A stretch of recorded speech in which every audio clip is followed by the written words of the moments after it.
What's going on, everybody? Welcome to another episode. This will be a second discussion, back-to-back discussions with someone of the Islamic faith, and hopefully we can break down into some topics that some people may want some more information on, or to hear two different sides on. Cease, how are you doing today, brother? And hopefully, by the way, our internet's fine. I don't know what's going on. If my words aren't matching my mouth, I apologize. Yeah, like half of that intro, you were frozen on my screen, and it says I'm fully connected. So I don't know why it's lagging so bad. Both are if you're in the sites. audience, let us know, please. If it sounds bad or sounds weird, let us know that way. Because if it doesn't, then we don't have to worry about it. We can just move on. Yeah, hopefully, we can get. I mean, I don't think it's on our end this time because, from as far as I can tell, we're fully plugged in, and it says we're full signal. So I don't know what's going on. Yeah, it says Autumn's telling us not that much of an issue, so that's great. Well, we'll just try to go through it. Just let us know in the comments if something does happen. That way we can try to address it in the background. Yeah. If you didn't watch the last episode, C sat down and had a discussion. That's totally worth going into. And we're actually going to, before we start the conversation with Omar, Cease, could you, I guess, briefly kind of maybe go over anything you felt necessary as a follow-up to that conversation, or something maybe in the comments or things like that you might want to address before we start? Yeah, so a couple of things. As far as I'm concerned, I have respect for anybody that comes on here and tries to converse with us. But that conversation was really functioned to solidify the views I already had so far on Islam and that kind of thing. From my perspective, the entire conversation was excuse after excuse for horrendously immoral behavior, from pedophilia to slavery to Islamic imperialism. It was all excuses. And from my perspective, it's not to say false things about biology, like, oh, once a girl has her period, then now she's a mature woman. Like that's complete nonsense. And I have no tolerance for that kind of mindset, and I have no problem making that public. And so the follow-up to that is that the comment section on the video has also been illuminating. I've been dealing with a lot of very strange comments, and I would just like to read a few of them for the next time that somebody wants to accuse us as being Islamophobic. I just want to give a little bit of an idea of what the hell it is that we have to deal with on a daily basis. So one of the comments was the following. Again, with the pedophilia argument, boy, you realize that it wasn't an issue until recently. You'd be surprised to know how normal it was back then. Good luck condemning the whole history of humankind because some edgy atheist find it disturbing for himself. Read a book about anthropology will do you some good. And then later on, the same guy accused me of being fragile. He said, yeah, if you think that is barbaric, good luck condemning the whole history of humankind as barbarian. To your taste, you fragile fuck. So I got that is one of about, I don't know, so the fragility. 10. The fragility would be within that comment, but no, I mean it's hilarious. Like, I'm fragile because I'm against pedophilia. I'm fragile because I don't have patience for your excuses about slavery. So this kind of thing, it's like, I'm not the one trying to silence free speech every time that my religion, which I don't have one, but I'm saying, like, they're the ones that try to silence criticism because they're too scared to actually engage.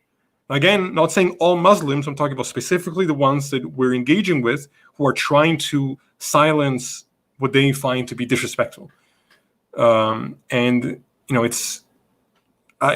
Nobody here, including us, is owed respect for our beliefs. Like, let's have conversations, let's try to exchange ideas, but all of us should be allowed to say what we want, how we want it, when we want it. And violence. Free speech should not be met with violence, regardless of how you feel about what's being said. If you think that somebody's misinterpreted your religion, then say, I think you're misinterpreting my religion in the following ways. Not, I'm going to come find you, kill you, and rape you. Okay? So anybody who does that is proving their point. And I'm not going to go into a lot of the other comments because, again, it's the same type of pathetic bullshit. Well, if we have some time at the end, if the conversation goes quicker, then maybe we can elucidate on some more of those towards the end. Yeah, sure. We can come back and I can read some more of this complete nonsense. But yeah, and I think that's totally necessary to kind of to point out there and to just say in the future, and no disrespect to our guest that we had on or Omar, but the comments just. I would say keep your eye on that. There's a reason to keep your eye on that, and I want to just see that pattern and see if it goes upward on a trend or how that goes. But we'll go ahead and just about 8 minutes in, so I want to go ahead and bring Omar in. I'm going to have Omar just kind of give anything that he feels that's necessary for the audience to kind of know. We appreciate you coming on, by the way, and wanting to put your faith out there and defend it. We do appreciate that. But if there's anything you want to kind of say to the audience before we get started, or anything you want to add to maybe what he's saying there, then we can just bridge into a conversation between me and you. Sure. Yeah, no, absolutely. So first of all, I just wanted to thank you guys for having me on the show. I don't know if I've said this before in our DMs or something, but you're actually, J-Mike, you're actually my favorite atheist on TikTok. I really appreciate your, the respectful nature of the discourse that you have with Muslims, and even unfortunately, when Muslims are disrespectful to you, you respond very respectfully. So I do appreciate that. I appreciate that. Thank you. Yeah, and then just to add one thing, I think I'm not here to defend my faith. Really, I'm here to have a conversation and arrive at the truth. I don't claim to have all the answers, but I do claim to not be an idiot and not be blindly following an ideology. Like, there are reasons why I choose to believe what I believe, and I'd like to share those with you. And I'd like for you to attack them because I don't want to be, wasting 80 years of my life on this earth if what I'm practicing is not true. So I'd like to think that I'm an open-minded person, and I'd like to, have my ideas criticized. Yeah, that's believing in dogma. So yeah, no, I think that's good that you make that distinction for everybody, so that kind of, even for me going forward into the conversation. So yeah, I guess we could go ahead and get started. Before I get CSAT here, did you want anything you wanted to kind of add before? Oh yes, yeah. I mean, listen, I agree with you, right? I agree with you that ideas should be criticized. If whenever, I have somewhat of a background in the sciences, and like whenever someone publishes a paper, that's what people do. Whenever the first time you read a paper in academia, like, you're reading it from the lens of, like, how can I tear this apart? Does this make sense? How can I rebuttal it? And I think that's a valid approach anytime you hear a new idea. And I think, unfortunately, the culture or the upbringing that a lot of Muslims have, unfortunately, and I think this is really unfortunate, is, this is what we believe. Don't question it. And if you question it, then, you're going to go to hell or whatever. So I do think that's a relatively new phenomenon within, like, what I would consider to be, like, cultural Islam. I don't think that was always the case. Like, if you look back to the medieval era, that's not the way. There's a much more intellectual approach to theology in general. But anyways, that's beside the point. So I just want, long story short, I do agree with you. Good. No, I'm glad to hear that, and I appreciate, if that is your approach to these conversations, I think that's the right approach to have. I think questioning your own ideas is very important, and I try to do the same with mine. And I don't know enough of the history to know whether or not what it was like back then. I'll take your word for it. I guess what I'm particularly concerned with is sort of the narrative that exists today, and how to best improve that sort of thing. Yeah, definitely. Yeah, I think respectful discourse on both sides is needed, and I think when people start to, when you guys, for example, because I'm talking to you, I'm saying this to you. Sure. If you guys are more respectful towards Muslims, I think, and I say this, I say the same thing when I'm talking to Muslims, right? If we're more respectful to them, then I think they'll be more respectful to us in turn. Right. That's the way I see it. Yeah, and a lot of people might be more susceptible to listening to the information that's being said, as opposed to putting a wall up or anything like that.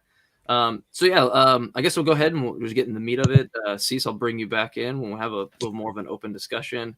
Sure. And if you guys have any questions or anything like that, Cease will be in the background, looking at those and being able to engage and whatnot. So just ask him some questions and we'll answer those towards the end if we have time.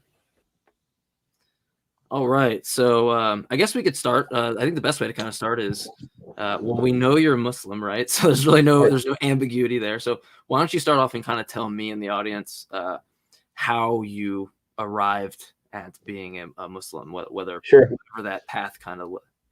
Yeah, absolutely. And then we talked a little bit backstage about doing a short spiel. So if I could just of take course. a few minutes to and if okay, so I think one thing that really bothers me is the fact that we don't have an answer for why the universe is not deterministic. By the way, do you believe that the universe is deterministic? Well, so that's kind of like the $1 million question, right? I'd say yes, for the most part, I would say yes. I'd say it's deterministic. Yeah. What do you mean? I mean, are you familiar with the concept of Laplace's demon? Yes. Okay, so do you hold Laplace's demon to be true? I guess I don't really have an answer to it. So for me, like we have a couple conversations in regards to Cease's brother, who's a black hole cosmologist and professor in quantum physics. So for me, that's stuff that I'm diving way more into, especially when it comes to like indeterminacy and things like that and the quantum level. So I'm kind of in this weird spot of really having a giant question mark there anyway, though I don't find that to be an issue for at least naturalism or any of positions that I hold. Okay. I mean, okay, so here's the way I see it, right? I'm pretty sure, like scientifically, we're pretty confident that the universe is not deterministic. And what that means is there's this idea that if we knew the exact location, momentum, like every property of every elementary particle in the universe, in theory, using the laws of physics that we have, so with infinite knowledge, or like with all the knowledge of every law of physics and every elementary particle, we should be able to, with 100% certainty, predict the future, the next time step. And the laws of physics alone should be able to govern the mechanics of the universe. But what we found is that, my understanding is, and correct me if you have a different understanding, what we found is that that's not the case. We can only make predictions with certain level of probability. The universe is stochastic, which means it's not deterministic. And you know, when I've talked to my professors about this, the answer that I get is quantum mechanics, quantum mechanical uncertainty, and that's where this undeterminism comes in. And this, by the way, is also proved by the second law of thermodynamics.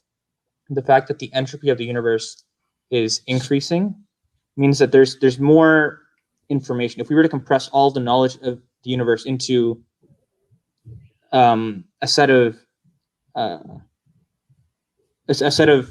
beliefs, or a set of information in bits and bytes or whatever, that set of bytes is actually expanding, which means that there's new information being added. And I would say, I mean, to that, it just leads me to this belief that there's, I can't say a God, right? That fact in and of itself, I cannot ascribe that property of the universe to God, but there is some sort of puppet master, some sort of entity external to the universe that's sort of injecting that new information into the universe. Well, then so I guess my immediate thing would be, I don't know how you deal with, like, you know, fluctuations or quantum fluctuations that aren't really dealing with they don't really necessarily have a choice. They're by all intents and purposes like random. Right. Yeah, I mean they appear random to us, right? We do have probability distributions, like if you look at the position of electrons in an orbital, what you'll see, are you familiar with what I'm talking about? Like the shapes of the various orbitals? The shapes in of an what? atom? Orbitals, like electron orbitals? I'm not a physicist at all. I study computational biology, so those kind of Okay. questions I'm not going to have the greatest deal of confidence in Sure. answering. Yeah. Sure. I mean, most people are familiar with at least like, the typical sort of physical like graphics that depict like those weird shaped orbitals that electrons sort of exhibit in take up in an atom. But we can only, like in regards to like electron cloud and things like that. Right. Exactly. Okay, Exactly. okay. Yeah. So- you would be. I mean, that's so. I have a feeling. Are you going into like the Heisenberg uncertainty principle, or is that where you're leading? Sort of, yes. Okay. I mean, the fact that we don't know, we can't predict where electrons are headed with 100% certainty. Like the laws of physics alone are not enough to govern their movement. I think that just leads me to believe. I mean, and their position at any given time is given by a probability distribution. Like that doesn't sit well with me. Yeah, but like who's deciding? Well, so yeah, but so now, okay, it sounds like you're. I don't want to at least bridge this into the. I didn't know we were going to this more, so I thought we'd go more specific into Islam. But it seems that at that point you're I think confusing with what a lot of people would consider like the observer effect, right? Where you're going to like this kind of observation is going to determine or change the outcome, but this has to do with just the measurement, just a measurement problem of only being able to measure it after the fact, right? So I'm trying to bridge that gap of where it doesn't sit right with you. It doesn't sit right with me because, I mean, okay, so I'm not a quantum physicist, and I've taken physical chemistry 1 in undergrad, so that's basically the extent of my knowledge. And this is like a few years ago. You got more formal education than myself. So. Yeah, no. I think the real selling point for me is the fact that the second law of thermodynamics states that the amount of entropy in the universe is increasing, and in information theory, there's this idea of entropy being linked to the amount of information it takes to fully describe a system. Whoa, do you know this guy? Begin to know? He comments on. I think he's friends with Cease. I would assume by the names. Okay. Yeah, I'd love to hear. How you or a big fan of Cease. But so let me ask you and speed this up in Sure. terms of how if we let's just say like whatever your implications of this would be, point to some creator God or whatever. Right. I'm more interested, at least in this conversation, about like how you like if we grant that, right? How Absolutely. you get there? How you get there to Allah? Absolutely.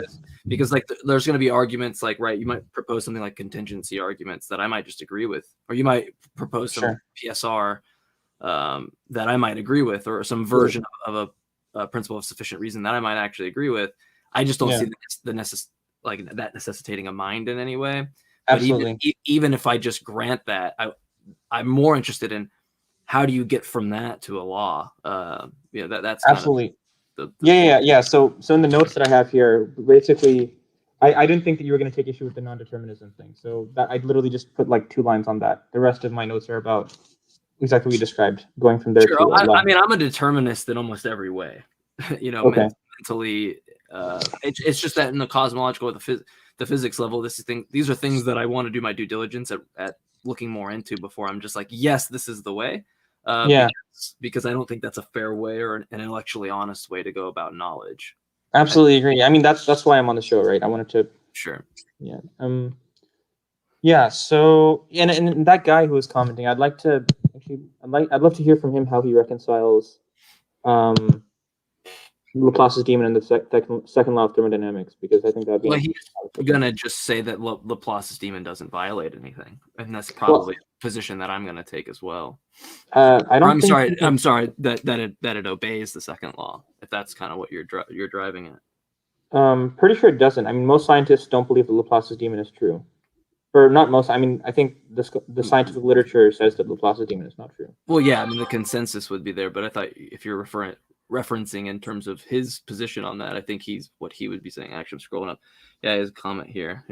and Laplace's de Menot. So that would be his position. But yes, I don't know how he says that. I can't speak for him, but I would probably agree from my limited understanding that I don't see an issue with that. I mean, the consensus is that, from my understanding and research into this topic, the consensus is that we accept the second law of thermodynamics and reject Laplace's demon, and that's basically where I believe that's why, given that Laplace's demon is not true, that's why I think there's room for there to be a god or a puppet master who's sort of pulling the strings.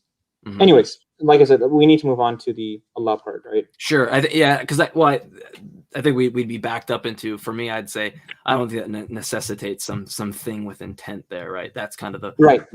That's going to be the premise, that even if I'm conceding certain aspects of the argument, that I'm going to go, I don't see, my position typically is going to be whatever you posit as this supernatural thing that gives way to this force. I think that the natural can also, we could also have a hypothesis to rival that, right?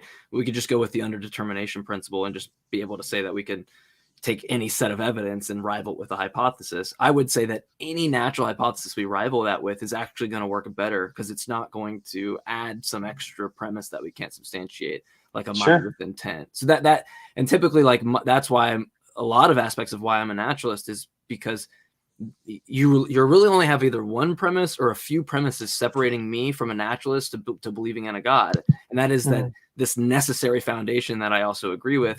You have to show me that also has a mind, because I don't take that position, right? So I'm probably going to be different from a lot of atheists in that I'm going to agree a lot of way up there until we get to the premise that matters to me, which is this necessary foundation having some sort of intent or will. So. Yeah, no, I'm not. I know the. Okay, so here's the thing, right? Slight side tangent, if you'll allow me. I know a lot of this atheist theist discussion is rested on these the mind argument and the whole kalam and that kind of thing. I tend to take a different approach, which is to look at the evidence, look at the first and take the first principles, and try to, without looking at what's been studied in the past, try and see if it makes sense to me. And then, I'll also look into what, stuff like the Kalam argument, but that's not what my argument rests on. So you would use the Kalam as kind of a starting point, or is that? I mean, it's an interesting argument to study, but the whole, I'm not going to say that I'm not going to say that there's necessarily a mind to God. I'm not going to say that we have any evidence to suggest that God necessarily has a mind. Well, we would be in agreement, I think, because so that's going to be the separation to me on what a God even is, right? It's going to have this intentionality or these properties. Even if you take a defined simplistic kind of aspect, there's always this intent or there's mind within it. Absolutely. I mean, So we might agree on a lot there. No, I would say up to this point, I've just proven. Basically, what I know for certain up until now is that, or what I'm asserting up until now, is that there is some kind of funny business going on with the universe that a god could be an answer to. He might not be, but anyways, going forward, when I've talked to professors about this, the answer that I get is quantum mechanical uncertainty, and I feel like that's just as much of a non-answer as God is. But anyways.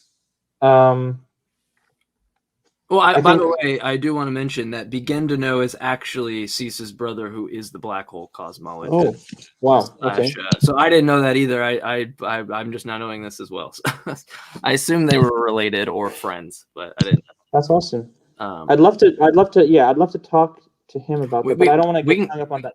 Sure, we'll get you back on and get him on, and we'll just have a conversation. You just ask questions and things like that. So and he obviously knows more than I do, so I'm happy to learn. Same here. That's why I can't address a lot of the things that you say there, because it's if we talk about biology or irreducible complexity that you might have issues with evolution, I'm all about that game. Mm-hmm. Or Bible scripture. Sure. Yeah. No. Okay. So, anyways, moving on, because I have a lot of notes here. Sure. So I tentatively believe. Again, this is just side note. I'm not proving this. This is just something that I believe. I believe that quantum mechanics are the proverbial strings that the puppet master uses. So I believe that Allah controls the universe through quantum mechanics. But anyways, can't prove that. Okay, so you would just concede on that point that it's a premise you have that the conclusion would follow, but you can't substantiate the premise to be sound. Right. Okay. But it's not important for my argument. It's just a side note. Sure. No. I'm just glad that when you mention that you're admitting like I have this premise, I can't argue that it's necessarily so. Right. Okay. Yeah. I think I mean it's a part of my narrative, and I think it's consistent with what we can observe. But it's not. I can't prove it. Okay, I'll put that in the back pocket to ask you about later then. Sure. Let's see. Next part. Okay. So Jeff makes a really good argument, right? He says about the Quran specifically, and I'm jumping a little bit here, but I just want to make a point about my epistemology, which is that I'm going to be consistent with my epistemology. Jeff says that God, if there really is a God and an all-powerful being, why would he send down like his guidance to mankind in the form of like ambiguous poetry? And my answer to that is, unless you're as smart as God, how do you know what he would do? So a lot of Muslims at this point, once they've proven the existence of a God through or the existence of some sort of entity using the Kalam or some other argument, they'll say, well, don't you think God would send down guidance to us? I don't think you can make that argument because you don't know what God is. So I'm just trying to be consistent there. I think sure, but would you say that giving that same methodology to rival, like for example, you don't agree that like all the other religions that are placed within holy books, they're all wrong, right? From your perspective, I mean, they would just have to be by proxy, right? They're not, their conclusions aren't correct. Like Jesus is not God, right? Jesus is not God. Okay, correct. But I do believe that Jesus was a divinely inspired. Well, sure, but he's not God, right? So the two they both can't be true at the same time. But the issue I find is that with the whole methodology of choosing that, is it not problematic that the God decided to choose the same methodology as every other false religion? That's what it has to rival it with, and then now you're left with majority of the ones that were dealt in this method are wrong, and then now you have to pick the needle out of the haystack for the one that's right. I mean, is that problematic? Or not? No, absolutely, and I discussed that. There's this a slight modification to Pascal's wager that deals with because the best argument against Pascal's wager, or the reason why Pascal's wager doesn't work, is because there's many religions. How do you choose which one? And so there's infinite amount of kind of theories you could go with. Right. You could piss off. I could. Someone I know put it well. Was you could pick your nose on Tuesday and offend the offend. I saw that video. God, right? So it's like you could. There's just an infinite amount. Yeah. So, anyways, back to sort of the train of thought. So I think claims to prophethood in and of themselves are kind of incredulous. Like if someone just says that they're a prophet, but I mean, given the fact that I believe that there is some sort of entity, and this person is claiming to have communications with that entity that I independently believe to exist, I'd want to hear them out. I'd want to at least, see if they can offer an explanation or a narrative that is consistent with what we can observe and consistent with what I know about the entity, which is not much so far. I don't know much about this entity. I think that, so given the fact that we don't have an answer as to why the universe is not deterministic, claims to prophethood might be worth looking into. But I concede that the claim that a sky daddy-like entity existing in and of itself is quite preposterous. Can I at least raise something real fast? Is that when you talk about the deterministic thing or the indeterministic aspects, it appears to me that like depending on how the God is or whatever limitations it has, it's going to necessarily determine the outcome, right? So like is your God all knowing, for example, or like all something?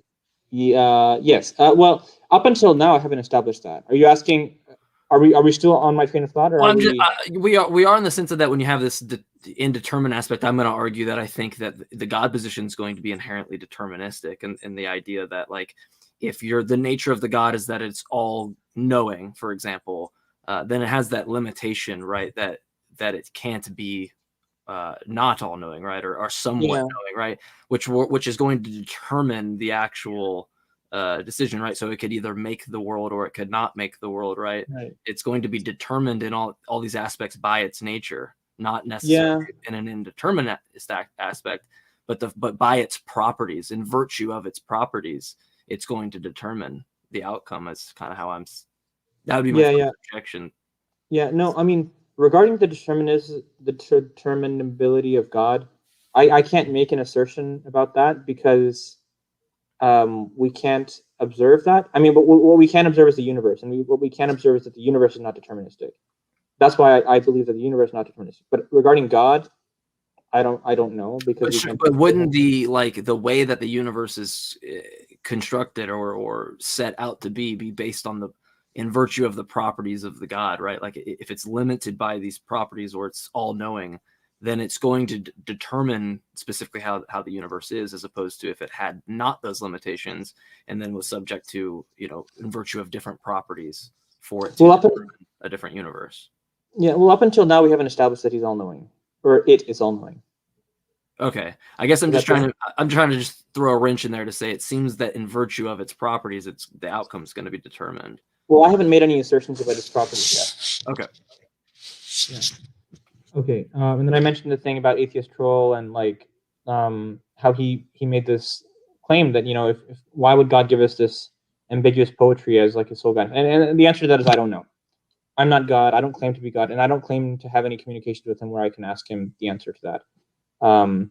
I think it would be a fallacy to assume that God would act in a way that we would act if we created the universe, because we didn't. Like the example that I like to give is if we knew that an alien, like if an alien visited us from another planet and they had like an IQ of 10,000, I would be very surprised if their sense of morality was the exact same as ours, their logic, and we could predict what they would do if they would act in a behavior that we can predict.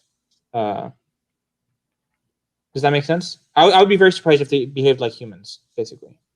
You talking about the nature of the God to behave in the alien? The alien. Okay, sorry. Yeah. Well, sure. I mean, I don't think you have. In both cases, you don't have the basis to determine because we don't actually have the thing in question. So we wouldn't. It'd really just be an assumption. Sure. No, I mean, I'm just trying to refute the point that Atheist Troll makes. Yeah, I guess it's just that I don't think you can refute it with that. I think you can create an abductive hypothesis to say, it seems that it would be most likely that the God wouldn't do this. Like it seems that either on Jeff's position or on your position, all you have is to create a hypothesis there, because all you're going to say is whether or not it's likely the God has those same intents, or it's likely the God is like us and should behave in accordance or have the same kind of level of epistemic justification. But either way, it seems that all you're going off of is some kind of abduction, nothing that you can actually induce or have a deductive reasoning for. Yeah, I mean, my position is that we can't make any we can't make any hypothesis as to what he would do, because I haven't made any assertions about the nature of God or his properties yet. So it's kind of, my only thing is we don't know what God would do or wouldn't do. Yeah, I think that I would agree with that on both cases. So it seems that like we have two abductive arguments that could be rivaled with an infinite amount of them on what the nature of the God would do or what it would say, which to me shows that it's in that it hasn't bridged out of the realm of, from my epistemic foundation, it sounds like it hasn't bridged out of the realm of imaginary, right? So like you would just look at, you see the world, there's things that in our, that can be true, and we can, show that they have implicit basis or empirical basis, or there's things that are in our head that we haven't proven yet. And if we're both in a situation that's to say, well, we can't infer because we don't actually have the thing in question, then it sounds like we're just highlighting the fact that this thing hasn't gone outside of the imaginary, or at least been shown to be outside of the imaginary. Yeah. No, I mean, I think so anyways, I think that the principle that Jeff uses, or Atheist Troll, when he says that why would God send down poetry, it's the same principle, which I disagree with, by the way, that a lot of Muslims use when they say, like, I've heard this so many times, that okay, so Kalam, yada yada yada, we've established there's a God. Now, don't you think God would send down a prophetess? I'm like, hold on, you don't know what God would do or wouldn't do. Like, that argument to me doesn't make sense. But that's all I was trying to say. Yeah, I agree there. It's just that if your kind of response is you don't know what God would do, but then you also kind of have the same level of admittance that we don't really know what he would do in the first place in that sense. Then how can we rationally justify that this thing even exists? Like, Well, I think from that standpoint, because it seems like you have to kind of only go off abductive assessments, which is not the way I think is a good way to start an epistemic foundation. Well, it's a good way to start a hypothesis. All I'm saying is that there, again, we're still at the point where all I've said is that there is some entity external to the universe that is kind of injecting information into the universe, and we can't make we don't know anything about it. Can I ask what you mean by information? Information, entropy. Would you accept my definition of pretty much anything physical as information? Basically everything is information, essentially, like brain states, energy, whatever you'd want to throw. You'd throw that all in the kind of the bucket of information. Yeah, I mean, what I would say, for example, okay, so let's say we have like a very simple system, okay, and we have like a point particle in that system, and we know that the point particle is traveling in a certain direction with a certain velocity and momentum or mass. If a god were to come in and arbitrarily change that, or let's say it's traveling and it hits like a certain point, and once it reaches that point, we can assume with certain probability that its mass increases or decreases, right? And from the perspective of someone inside that system, you have no way of predicting what that. But to describe the trajectory of that particle, once it hits that point where its mass arbitrarily changes, you would need more information to describe the trajectory of that particle. Does that make sense? Yeah, but I don't think that, like, so I'm hoping I'm understanding. I want to talk over you, but it sounds like we could do this with like isotopes or things like uranium or things that we might not actually fully know, but we can on a high level of probability determine that, like, the decay rate, right? So are you saying applying to everything? Well, I'm saying way simpler than that. Not even atoms, like just a point particle. Very, very simple, like just a thing with mass and like momentum, right? And it's traveling in a certain direction. And this is a universe of my construction. This is just an abstract sort of to explain the idea of information, right? Sure. Now, if I told you the laws of physics, force equals mass times acceleration, an object in motion will not change its motion unless acted upon by an unbalanced force, we could predict the trajectory of that particle, and we could define that trajectory with a given amount of information. Sure. Right? Yeah, of course. Okay.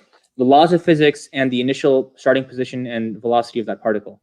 Now, if I were to say I'm going to change the physics of that universe, the small little system that I've described, and I would say that once it reaches this point, this point in the middle, after that point, with certain probability, true randomness, its mass can either increase or decrease, or its speed can either increase or decrease. Now, because I've introduced probability, because I've introduced true randomness, to describe the trajectory of that particle, we need more information. I need to know, okay, so need to know its initial speed, its initial velocity, its initial parameters, and also the decision that is made by this weird force field once it reaches that force field. What does that force field do? And then we can use the laws of nature, the laws of physics to describe its trajectory after that. But we need to have that extra information. Okay. And so what about that though? Okay, so I'm just explaining the concept of information. Okay. Well, that's what I mean by information, right? And so sure, I guess what I was getting to with asking about the information though is that, like, you're saying you said it's this thing that injects information, I think was what you said.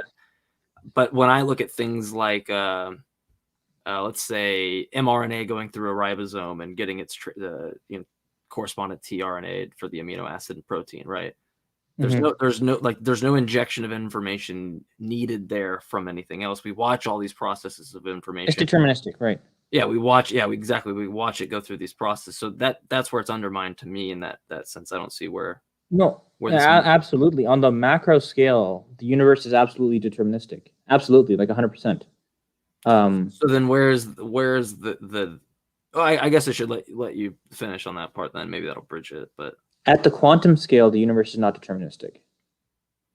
And what we observe is, and that's why, and I want to get in. That's what creates all contingent things, just like indeterministic quantum fluctuation. Doesn't that go your hypothesis like right out the door? Or could you explain that, please? Well, I didn't understand if you're conceding that there's like indeterminacy within quantum physics or some fluctuation, or right? Well, then if I hold to a necessary natural foundation, in which that is the only property needed for all contingent things to kind of come from, well, then it just seems that you have a position where the second we, like, if that indeterminate fluctuation is what would say cause some expansion or whatever we would extrapolate that to, it seems like you would then have to concede that your argument, or that the God is not deterministic. You'd either have to back off that or just disagree. To lay off that. It seems weird, because it seems that like that's kind of what we do know within quantum physics. But yeah, also wrong. Yeah, also I definitely don't want to sound like I'm pulling a fast one here. So Cease is mentioning that he wants to jump in. If he wants to jump in for like 30 seconds and clarify anything that I've said wrong, or no, I think he was talking about the conversation in the comments. Okay, he did message it in the private chat, but he did. Oh yeah. Sure, yeah, we'll get him in. I wanted to. The only problem is having him come in is I felt like we haven't gotten to the conversation that I'd like to get into. Which is like getting into Islam, because these are all conversations that I love to have. But I was expecting more of going into beliefs of Islam, or why you believe in Allah, because, like I said earlier, I think all these things that we could bring up to, I could just rival with a necessary natural thing, and we won't even get to a God. So that's why I'm saying, just let's concede that we get to a God, right, or a mind. How do we get to a law? Because that's the part of the conversation I really care about. Yeah, sure. No, Cease is saying he can come on the end. I just don't want it to seem like I'm pulling a fast one here or anything. Oh no, you're fine. You're fine. I'm just saying that. If his things. He said he can come on at the end, so we'll revisit this and then break down my whole. Sure. Yeah. Okay.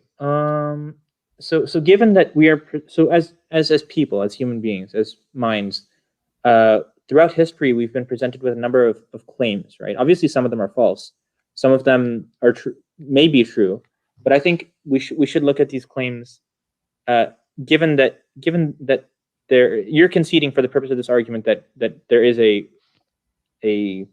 entity in it. I'm conceding that that we could just say your arguments sound to get you where you want for it, because I care about like the aspect of getting to the God where, am I going to Jahannam, right?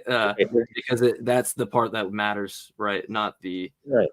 Plus, I also think it'd be weird for God to require all this much work in terms of looking at us getting to a space in science for all the people that died before them to not have this kind of knowledge, for them to be like, oh, I figured it out. It's like, well, yeah, but damn, the God just damned everybody that came before modern science for some reason, and that seems to be problematic to me. I mean, you're not wrong, but you are. Well, I think you are wrong, but you're getting into that whole argument of violating the principle that we cannot predict what God would do. If you're using that as an argument for, it's weird that God does this. Well, yeah, it seems like a lot of this is just going to be mere speculation and having to have to substantiate the premises, which you've already agreed there's some premises that you can't substantiate. And if that's the case, like I think just going on to why how you jump from there to a law matters, because we'll just kind of agree that either it's sound or it's not sound, right? We're running out of time, and I have like 4 more pages of notes to answer the exact question that you have. So I do want to kind of move on. Sure. I mean, yeah, you can go. If you feel the need, you can go through the whole thing, and I will just I'll be silent. I just wanted to. Oh no, please. If you feel that, if you feel that I'm making an invalid argument or connection or jump, please let me know. Because I mean, I do believe in all of this. Like I'm not trying to. Taqiyya. Are you familiar with that term? No. What was the last term? Taqiyya? No, I'm not familiar with that. Oh, okay. It's this word that Christians love to use against Muslims. It means like justified lying. And they say that Muslims are just lying. I'm not trying to lie here. This is stuff that I actually believe. No, and I agree with that. I just I didn't really, yeah, because like there's a lot in terms of these types of arguments. It's like I said at the beginning, we could agree on a lot of these. I take a different route than probably most atheists, or I'm going to agree with a lot of contingency arguments or certain arguments. It just the justifying the mind part would take, like that's its own separate thing, which I'm down to have a conversation on. But I really care about how you get from there to Allah, right? As opposed to the Christian that goes from those exact same arguments but goes to Yahweh. Right. Yeah. Right. No, absolutely. And maybe at a future time, I'd love to come on again, just out of love of the conversation. Let's do that. Talk to you about this more in depth. But yeah, and maybe we can have Cease's brother here to educate me. Okay, so given that we're so throughout history, there have been a bunch of people who have claims to have the answer to the question of why is, in my opinion, that's the question that I have. Why is the universe non-deterministic? Jesus, Muhammad Sallallahu Alaihi Wasallam, probably some like people in the Amazon who I haven't even heard of. So all these people are making claims to have the answer. And I think as an open-minded person, I'd want to consider those claims and see if they construct a narrative that's consistent with what we know about the universe, what we can independently confirm. And I think we need at least we need to accept two axioms when we evaluate these claims. And let me know if you think these are reasonable. One is internal consistency. So their narrative, the narrative that someone presents should at least not contradict itself. There should be a way to reconcile every assertion that they make about the universe or about anything in general, about the nature of God, with other assertions that they've made in the past. So internal consistency is one axiom that I would rely on. Yeah, I mean, in order for the conclusion to follow, sure. Necessary but not sufficient. So I guess what I'm trying to say is that like you could have internal consistency within a book, right? Like Harry Potter can be internally consistent. It would not necessarily mean that the conclusion is true. Absolutely. That's why I said necessary but not sufficient. Yes, exactly. Yeah. So yes, then in that case, yes, necessary, maybe not sufficient. Yeah. That's a good distinction. Yeah, actually. Yeah. Yeah. Necessary but not sufficient. And then the second one would be consistent with everything that we can directly observe about the universe. Sorry, say that last one again. The second necessary but not sufficient axiom would be that their claims have to be consistent with everything that we can directly observe about the universe. Sure, yeah. I could necessary but not sufficient. Yeah. And I think those are the two conditions that I would use to weed out a lot of the other religions. So Hinduism or Christianity, for example, like the idea that, I mean, the universe is 6,000 years old. I mean, that's clearly not consistent with what we know about the universe. So wouldn't the validity of your religion, though, just by proxy, you wouldn't even have to do the work for all the others, because like impossible to the contrary is a pretty daunting task, right? You kind of have to sit there waiting for every kind of hypothesis to come your way to show inconsistencies. Couldn't you kill two birds with one stone, so to speak, by just validating the actual the text, and then it just would follow, it would just naturally follow that those other ones are false. Well, I'm just trying to set up these axioms that I use. Again, I'm trying to rediscover Islam from zero, so from proving nothing, and in proving, I can't just jump directly to Islam. We have to go through sort of the religions that are accessible to me. Gotcha. And I make this point here that later on, I think. So, anyways, I'll get to that when I get to that. I think we need a few axioms, and one axiom that I don't think we should use. This is not a necessary axiom, is that the sense of morality of this theology or this claimant should align with ours, because I don't think humans are moral. I don't think we have the necessary. I mean, I just think that we have a terrible track record when it comes to morality. I would agree, but I would disagree and say that we wouldn't be able to use that, because someone like me who's a moral realist, I'm going to say that if the morality in Islam, it could be grounds for me to be able to say, well, as a moral realist, I am acknowledging objective morality, and that's not it. So therefore, that can't be, that can't fit that criterion. So I would say that for me as a moral realist, I could look at its morality. I kind of would take an opposite position of you. Sure, but you'd have to prove that the morality that you have concluded is actually the objective morality. 100%, and that's something that I wouldn't claim to have solved. Right? Okay, so we're good there. But I guess I bring that point up just to say that, like, if someone does claim that, then they could reject that, and I would say mine is at best a hypothesis of morality. That if you could prove with 100% certainty that homosexuality is moral, then you could then we would stop here and we'd say that this doesn't hold. But you don't make that claim, do you? Well, I do make the claim that it is immoral. I don't make the claim that I've solved all the problems in moral philosophy to show you what the objective standard is, right? I think. Well, can you prove that homosexuality is moral? From my moral model, I can, yeah. If you accept that model, is probably okay, but you can't prove your model. I can show that my model works better than any other model of morality, or no, it's not my model, but the model that I take works better than most of the models that are proposed, right? Because it's going to actually, when we talk about normative claims or value judgments, like that's going to be inherent within life itself. And so the way I can derive oughts or these normative claims is really simple, based on a gradients of experience, of phenomenology and how we experience, and being able to put those on a gradients of how we experience and determining values that way. Okay, but you can't prove that you're. I mean, you might be able to prove, and we haven't gone into that discussion, but you might be able to prove that it's better than every other moral model, but you can't prove it that your moral model is the objective moral model. I'd be able to say that when we look at intuition of morality and progression of morality over time, that mine is going to actually fit the change better than the ones that other people advocate for. So I would say that I actually have a model that would make predictions in the future to show, to be able to say over time, this model would be able to say that this is right. Because, like, if I had done this before LTGB or from civil rights or slave rights or LGBTQ rights, if I had made this prediction saying that it was based on well-being or imposition of will, or something of that nature, and then we start seeing these things where less imposition of will or more well-being is that, then what I'm saying is that model is showing our human intuition of morality is changing over time in going with what I'm saying is objective, as opposed to the morality of Islam or Christianity, where it seems like we're not only just walking away from it, we're sprinting in the opposite direction. Okay.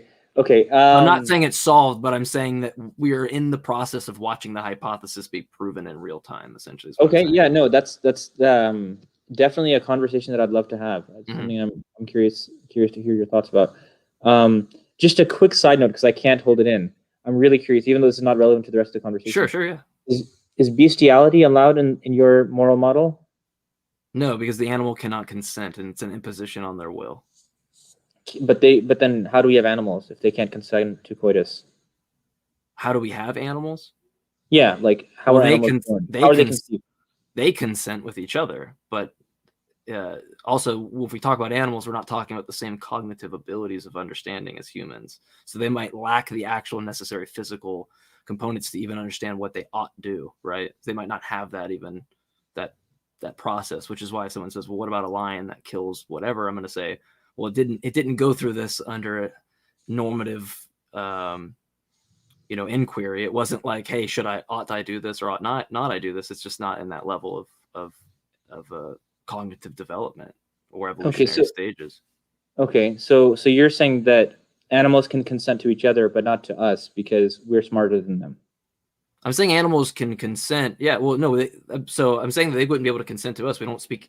How would we know? First of all, we don't speak the same language, so we would have no way of knowing. But the consent is the driving force here. I know you don't take the position, right? I think you take the more hadiths that give Aisha a different age. But if you were somebody that didn't take that, my arguments, you could say all this stuff about the menstrual cycle or playing with dolls. You could say all this stuff. I'm going to say, no, we're looking at cognitive ability, and looking at cognitive ability over time or in antiquity will not get you to or even anthropology will not get you to that a 9-year-old has the ability to consent to sexual relations or the trauma that might follow. Yeah, sure. So it's all going to be based on the cognitive ability and consent. If you impose on someone's will, even if like the second, if they consent to it, then it's not an imposition of their will or the well-being, right? Because they're just saying, yeah, you could do this to me. Yeah. So then by your moral model, I couldn't fly to Poland and engage in that with somebody who doesn't speak English. No, if you can consent, language is just some way that we can express an idea to somebody, right? It's just, I'm just grunting. When I say like cup, I'm just grunting, but it's just a grunt for what we associate cup to be, right? So if you grunted it away and we could determine that I knew what you wanted, or you spread your legs open and we're like, hey, then that might be language for me to understand that this is consent for me to have a sexual activity, right? Well, couldn't an animal do that as well? No, we don't have the same type of body language. Plus, they don't have this, like I said earlier, they don't have the same cognitive ability for them to understand. So there's no. What's the criteria here? Is it communication or cognitive ability, or both? Cognitive ability. Without cognitive ability, you don't have the ability to communicate or to understand the communication, right? Well, I mean, they can communicate with each other. It's just a subset of the actual cognition.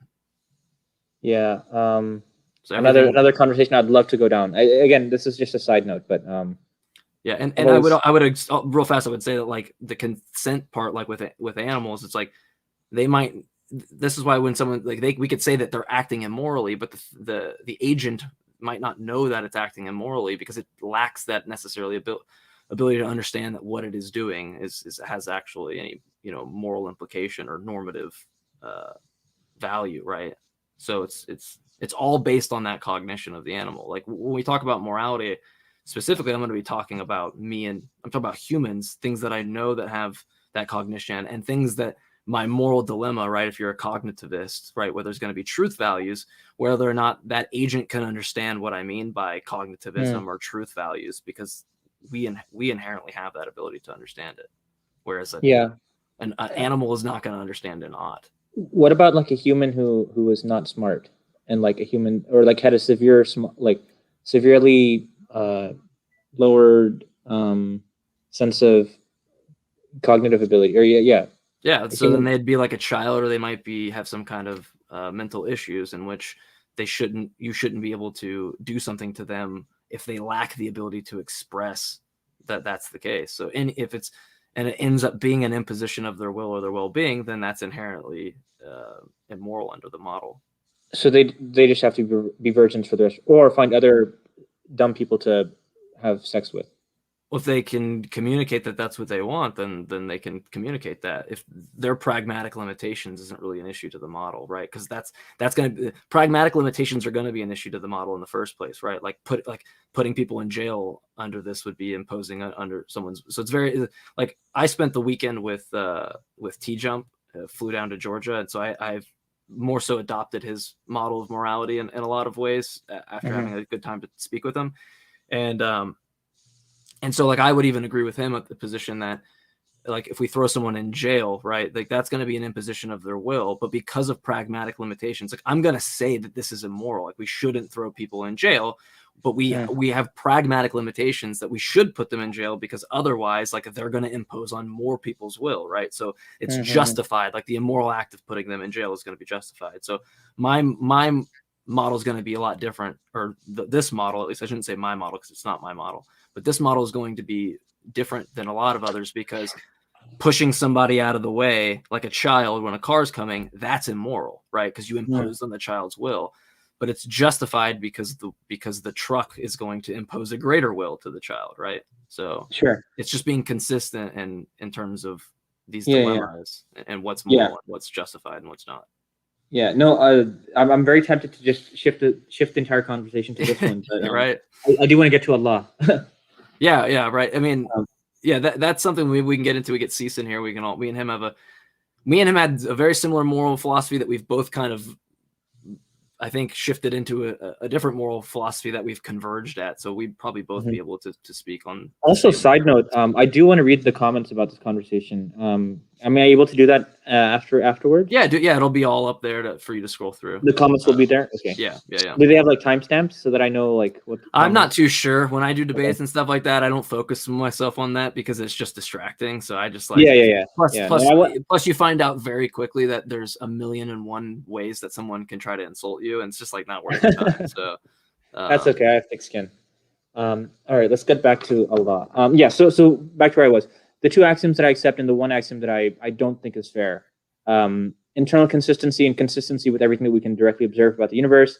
And I would reject the moral compatibility, or like that it agrees with our sense of morality, because even you as a moral realist can't prove that your model is the objective morality or is the objective moral model. No, but I can prove that this is the way that it's headed. I can prove that, like, when we look at moral intuitions, which are what all people use when they're looking at morality, like it's all about how we feel about something, right? Like whether this is good or whether it's bad. When we look at the progression of that over time, we're going to see that it's the key kind of control there is going to be an imposition of somebody's ability to make a decision. Okay. I mean, just because there's a trend doesn't mean necessarily that it's right. No, it doesn't. But it is one of the only moral models that I know that actually can make a future testable prediction, which is what I value when in my epistemic standing. So sure, that's great. If you have like, so we'll just go down like Hume's guillotine really easy. If you just say, right, you could just say, well, it's wrong. It's not wrong to kill homosexuals, and I could say, well, why is that not the case, right? And I can say that it is wrong, and you could say, well, why is that the case, right? And I think there's two ways to handle that. One that I think shows why mine's more important beyond that model is the idea of value in the first place. This idea of normative judgments in the first place, they're only existent because of life, right? You only have this interplay of what is and what ought to be based off of or what your value should be based off of your life. If you sit in a chair for 15 hours and you do nothing, you're going to discover your value to go get some food, or else you won't sustain your life. And so for me, to stop at the buck to say that I value the well-being of my life based on just these primal instincts I get sitting in a chair for 15 hours to go eat and sustain my well-being. If you don't extend that to another being, well, then you're being inconsistent with your own values, because you're valuing this exact thing that the other people value. So I think I can show that I can show in some ways that throwing gays off buildings because they don't believe in that is contrary to the values that we all have within ourselves, to get up and go get food, right? To extend and sustain life. It seems to be contradictory only when you block that off from other people. Yeah. Okay. So establishing the fact that morality, or our sense of morality, is not a metric by which to judge these claimants to these prophetic claimants, I think is a necessary axiom that we agree on before we move forward. So I do want to spend a little bit of time on this. I don't understand what you mean by the chair example. If I sit in a chair for 15 hours and I get up to go and get food, you're saying, or I feel the need to go and get up to get food. Mm-hmm. What does that have to do with someone else? You're discovering normative oughts, right? You're discovering your values. Why should I need to get? Why I need to? Yeah. Why ought you get up and go eat, right? Like, well, to sustain. Because I need. Life, because, right. So where does normativity or values come from? It's only existent because you live, right? So when you buy into that life is going to derive these oughts in the first place, well, then the only way you're going to be inconsistent is to not extend that to other living things. If you are experiencing that exact qualia, that exact experience on yourself, and you don't extend it, then it seems to me that you're not being consistent with values, because you're recognizing the value of yourself, but then denying it for the extension of another agent. No. I think I don't recognize the value of eating food for myself. The reason why I'm going to get up and get food is because my stomach is hurting. I'm getting, I don't know what the drug is. Is it called serotonin, the stress drug, stress hormone? So I'm getting I'm getting serotonin, and I want to stop that. So then I'm going to go and get up to get food, because that's what my body is like. That's my desire. Why ought you go do that? Why ought you go get food? To suppress my serotonin. No. No? Why ought you go get food?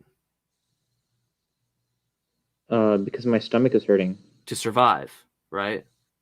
Well, yeah, that comes later, but first because Well, no, that's what it is. It's your value to survive. Like, but why do you have an ought or a value or this like where do you get this normative level of saying why should you do this in the first place? Well, from my standpoint, it's because that's where value comes from, right? Because it's inherent in the survival, and so you would extend that to other species, or well, I mean, all living things that experience that. Okay, but what about people who have eating disorders and don't want to go and eat? Everybody, we can do it off of anything. You can do it off Sam Harris's, discovering your value by just putting your hand on a hot stove. I like to use the wood chipper example. Like, there's no level of finding your value more than me grabbing your hand and putting it near a wood chipper.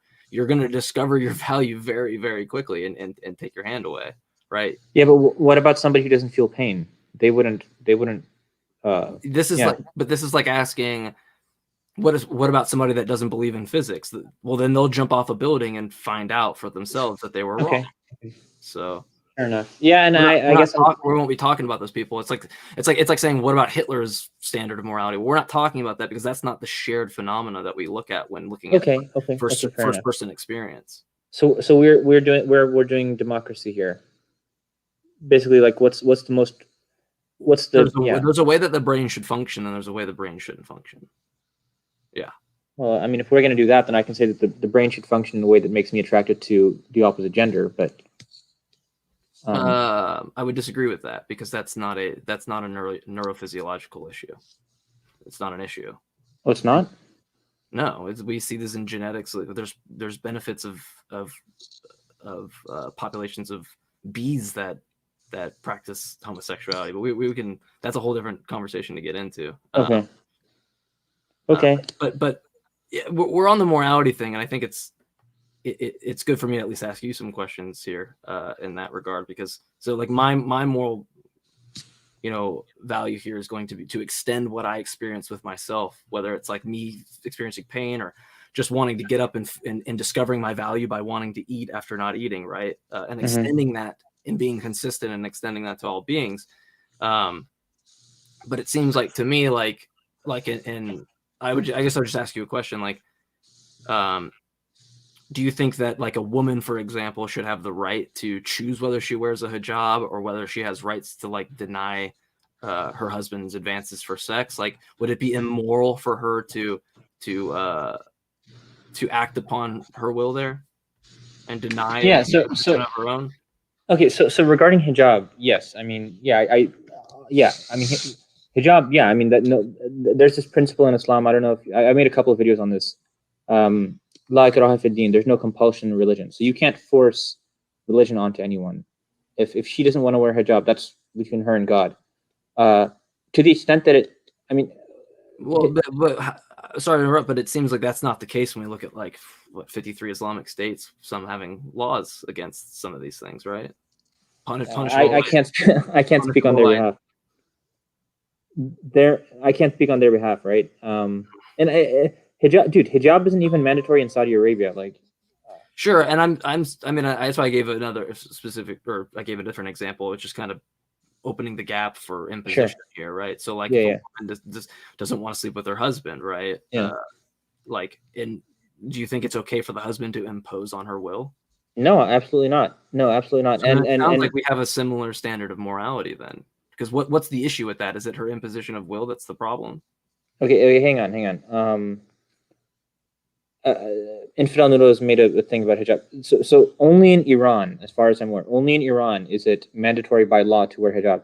And even over there, it's like literally, I mean, okay, whatever. I don't want to defend Iran, but what Iran does not speak on behalf of Islam. What would you say does speak on behalf of Islam, the Quran, right? Quran, right? Okay. So would you agree that like certain hadiths too as well, right? To some. Yeah, I was, and I want to get to that question about the woman denying, intimacy with her husband. But before that, just to sort of tell you my views on the hadith, I think it's a little bit more nuanced than just saying, are you familiar with the various books of hadith, like Bukhari, Muslim, Tirmidhi? Are you familiar with that, or? Yeah, I've been reading Sahih al-Bukhari, right? That's the Right. One where I'm at a point where Muhammad is beheading hundreds of men and then dividing their wives and children into slavery, which is Okay. which Hang on. I want to ask you about. Okay. Let's. Okay.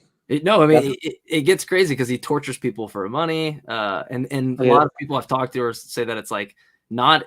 It's in defense, but when you read it, it's clearly in like offensive. It's not actually in defensive in ways. But so that's something I'd really want to talk about in terms of those hadiths. Okay. So hadith is not gospel. The only thing that's gospel is Quran. I think that the vast majority of hadith. So if you have like 20 hadiths that are all saying the same thing and they're all mutawatir, like the highest grade of like authenticity, then I'd have a hard time defending that, because that's fairly likely to be authentic and actually have been said by the Prophet ﷺ. Yeah, doesn't that actually mean the accurate? It means something, right? The accurate one or something like that. Right. No, sahih means like accurate, but or authentic. Yeah, that's what I was thinking. The authentic. That's what I was thinking. Right. And okay. So here's the thing, right? There's the hadiths are kind of hadiths is a man-made thing, by the way. Just so you're aware, like this concept of like hadiths wasn't around during his time, during the time of the Prophet ﷺ. Or I think it started to become a little bit of a thing after he died amongst his companions, and then more so like 300 years after his death, when it became like this institutionalized thing, when there was this guy named Bukhari who came around and was like, I'm going to sit down and compile all these orations of like what people are saying that they heard him say. Does that make sense? Yeah, I mean, so from what I was reading, it seemed that the one I was reading was like dated the 9th century. So I guess I don't have a problem with that. I didn't think that was a 300. Yeah, Bukhari lived 300 years after the Prophet ﷺ, but it's up until that point, it had basically been a game of telephone, where I heard so and so say that they heard so and so who said they heard so and so said they heard it from the Prophet ﷺ. Mm-hmm. And there's a bunch of like rules for discounting. Okay, this one person in the chain of narration was known to be like a drunkard, so like we're not going to accept anything from him. This guy was kind of sus, so we're not going to accept anything that he says. He was known to have bad memory, so he may have missed. So we're going to reject those. So they have these, but even despite all that, I'm going to get so much hate from Muslims after this. But even despite after all those like criteria, there are clearly hadiths which contradict each other, which cannot both be true at the same time. So it's like, and what do you do in that case? That's why I find it problematic to base my theology on hadith. I'm not a hadith rejecter, but I think I am more skeptical of hadiths than most Muslims are. Well, can I ask you, I guess, because I have some questions that I have written down, and this would be relevant to that. So, like, do you not think it's detrimental to the faith or to the religion at whole when like with what you just said, like you'll get crap for this? This seems to be a very common thing, and I'm going to give a few examples of how to bridge this. And I'm an atheist. I'm going to give you Judeo-Christian like ways that examples I can give you here. But it seems to be detrimental that if you speak out the religion, that people either make all this effort to silence it or to say you're wrong. And the way that I had bridged this gap that seems really odd to me is if we look at I can't remember his name. TikToker, scholar. No, he was a prominent figure in Jewish studies. Geyser Vermish, I can't remember his name, but he was criticized by the church for not making the Dead Sea Scrolls public. Or I'm sorry, he was criticized by the church because he wanted to make these Dead Sea Scrolls public, right? Mm-hmm. And despite it having negative implications for the origins of Christianity, he also even opened up all these doors for a lot of the number of documents and details that we have about Jesus. And a lot of these things changed the Judeo-Christian world in a lot of way. But if this happened in the Islamic world, it seems that this would be considered apostasy, and that no, I wouldn't have say it. No. Okay, so then why is a simple comment like what you just said going to get so much backlash from like the Muslim community, because I don't see that even with Christian debaters that I have. It only seems to be this level of scrutiny in the Islamic circles. Okay. So, unfortunately, I think I said this in one of my videos. Intellectual dishonesty has become kind of rare in the Muslim community recently. Like, there's a scholar that I love, Yasser Qadi, and he made the statement, like, trying to be, and what I appreciate about him is he's so open-minded, and he tries to be as intellectually honest as possible. And he made this, the famous statement, the holes in the narrative. He said that there are holes in the standard narrative about how the Quran is preserved, and people just took that quote out of context, like there's no tomorrow, like he's a deviant, he's terrible, he's even Christians like taking this one quote out of context and just completely misconstruing what he was trying to say. And it's like when people are intellectually honest, we get so much backlash. I think that kind of disincentivizes people from being honest. Sure. So there's this culture around like even one of my friends, I was having this discussion a few years ago, and he's like, after the Quran, so I believe that the Quran is the most authentic piece of scripture on the planet, right? More than my math textbook, for example. But then after that, he's like, no, and then Sahih Bukhari is after that. I'm like, no, not really. I mean, I think my math textbook is more authentic than Bukhari, but it's like we've been trained to view these scriptures as like divinely inspired when they're not. Like Hadith is not. Like Hadith is a human invention that came 300 years after the Prophet ﷺ. It's fine if I don't think that Sahih Bukhari is authentic, and I'm gonna get so much hate for this. Watch, but anyways. But it seems that like you have like that's a good thing to do, right? That we're, in my opinion, to look at that and say, well, I think I don't have any problem with that take. I'm wondering why that take isn't analyzed within the Quran. I mean, like, I'm not going to just sit here and say that it's less preserved. Like, it's like, the attestation is bad in comparison to something like the New Testament, which we'd probably both be in agreement is horrific. Like, it's the worst attestation for a book that has the most attestation. What is attestation? To be able to attest to, being able to test to its validity. Okay, yeah. It's like even though Christianity has more attestation, it has like the worst attestation because it contradicts itself so much within the manuscripts. And so I'd even be willing to agree that like a lot of preservation within the Quran is a lot higher than I would expect in some ways. So it's not really, for me, it's like not an issue of whether it's preserved or not preserved, because we can preserve any message that we want. We have books that have been written, stories that have been written that have been very well preserved, but they were written as fables and as myths. My thing would be like when you go to the Hadith and you're like, well, that might, let's say Bukhari, for example, you kind of cast some doubt on there.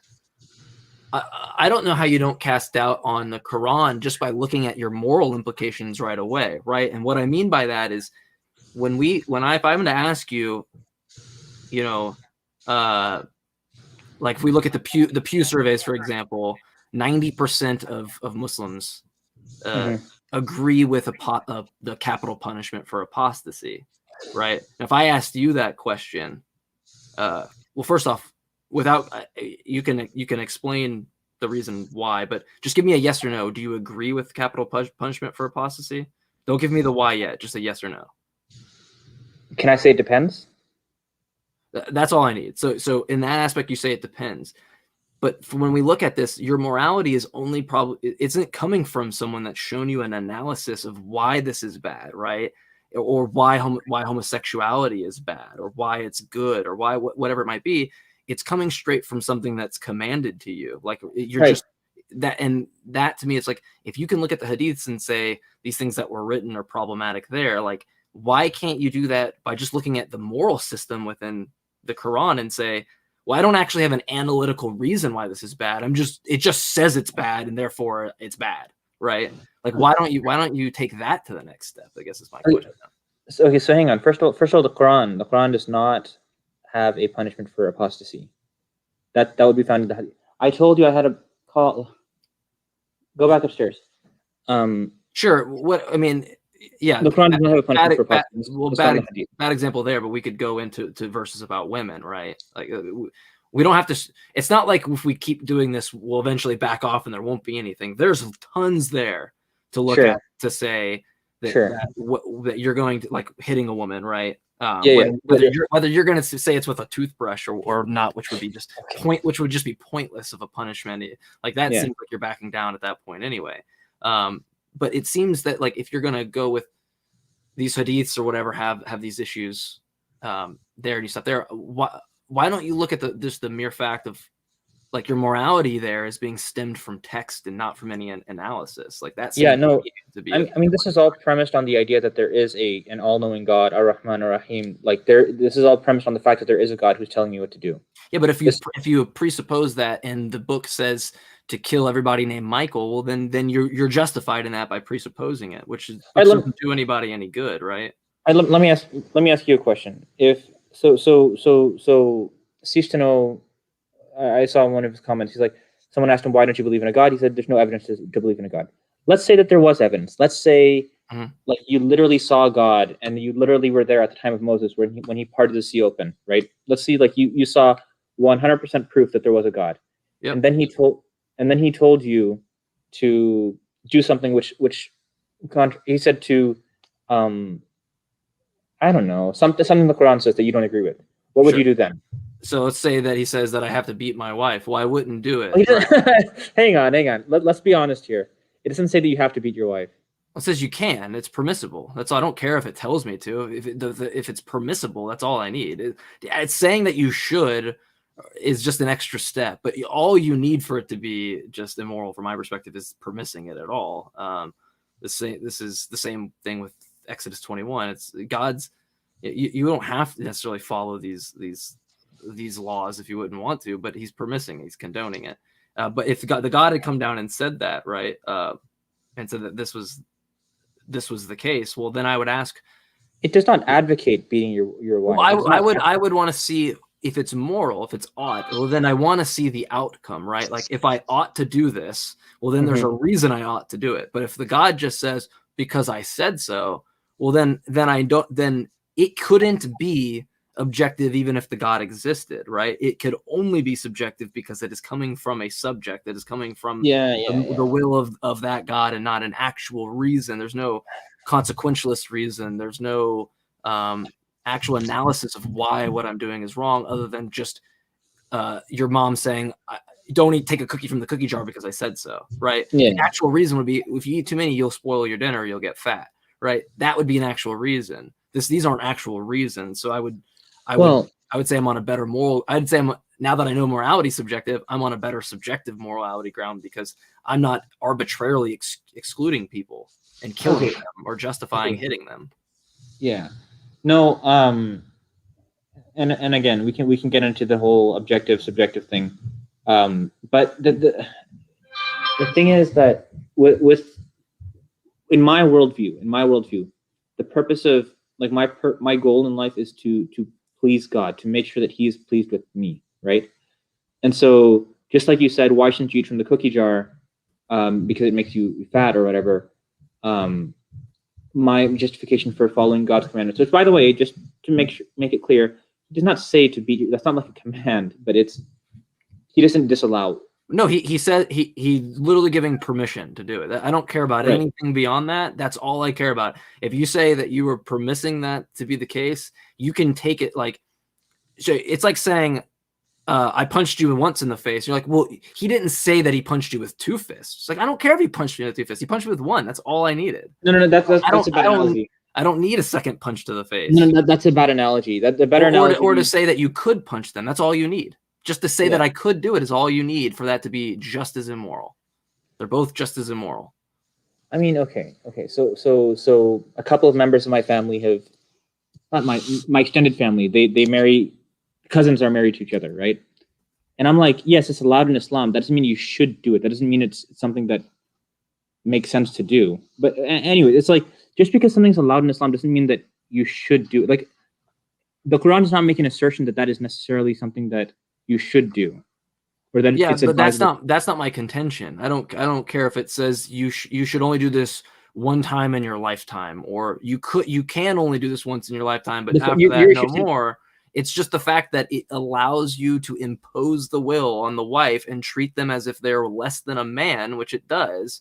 That is well, obviously we'll get into obviously, you know, that I think that's immoral, but on your end, on your internal critique, you don't have an actual reason why that's good for anything. You just have, this is the way it is. You just have, and I hate to be rude, you just have a book says a thing. That's what your argument boils down to. Whereas mine comes down to, no, this person has a brain. This person has feelings. This person feels the same way I feel when I'm hungry and discover my value to eat and survive the same way that they do, right? So I'm being consistent in recognizing someone else that's not just me, or someone that's not in the same position, right? Like, I'm white. I'm in a very privileged position, but I'd be damned to say that me living in Atlanta, that my black roommates, you know, have some, like, that we shouldn't care about that. Like, if the government said it's okay for white people to have privileges, that doesn't make it okay, right? That just makes it a command. It doesn't. Yeah, that's the issue. Okay. So a couple of things. First of all, just to clarify, your issue is that the Quran does not prohibit hitting your wife. He allows it. He says that's all I care about. Okay. I only care the second he allows it. That's it. That's all I care about. Okay. So between me and you, I don't ever plan on hitting my wife. Okay? But are you allowed to? Am I allowed to? In your religion, are you allowed to? In my religion, am I allowed to? Under certain circumstances, according to yeah. So then, okay. Listen, I'm not gonna lie here, right? I'm being honest. 434. Look it up. Surah Nisa, ayah 34. That's where it is. Yeah, I know. Yeah. So I just to let you know that I'm not trying to hide. I have that page ripped out of my Quran. Like, every one of my Qurans, I ripped that page out. Why?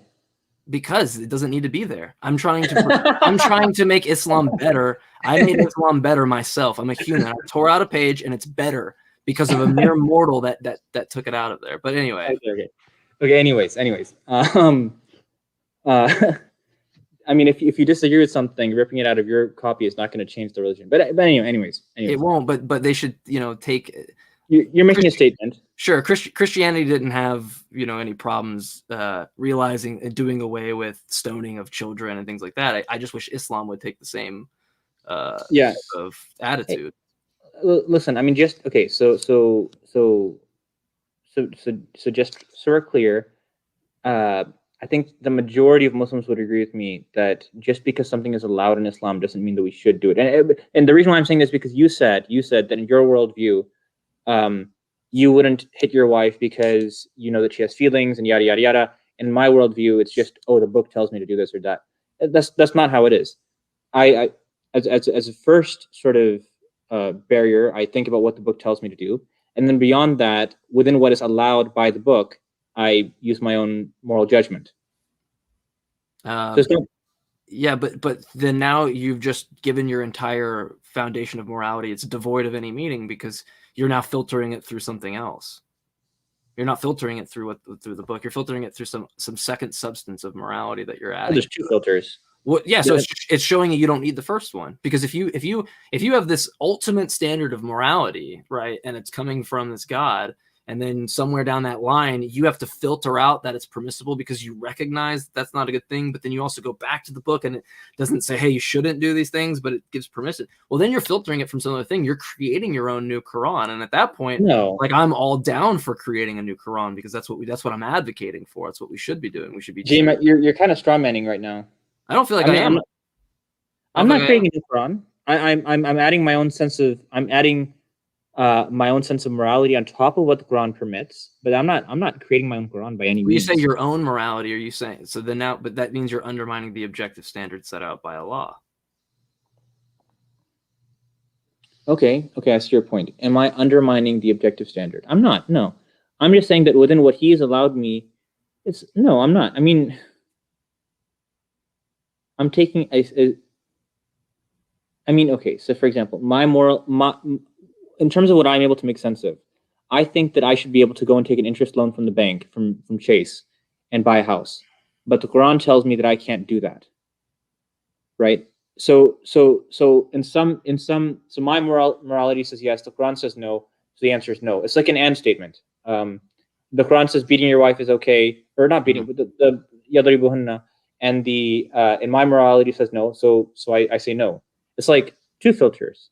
Yeah, it's adding something that's not the objective standard and changing it, and thus showing you that you can just do away with the objective standard. If you're siding with something else that overrides that, well, then just stick with that, because the other one's not important. But then even if we look at the numbers, right? Well, I can't. No, hang on. I can't do that. I can't do that because the interest thing.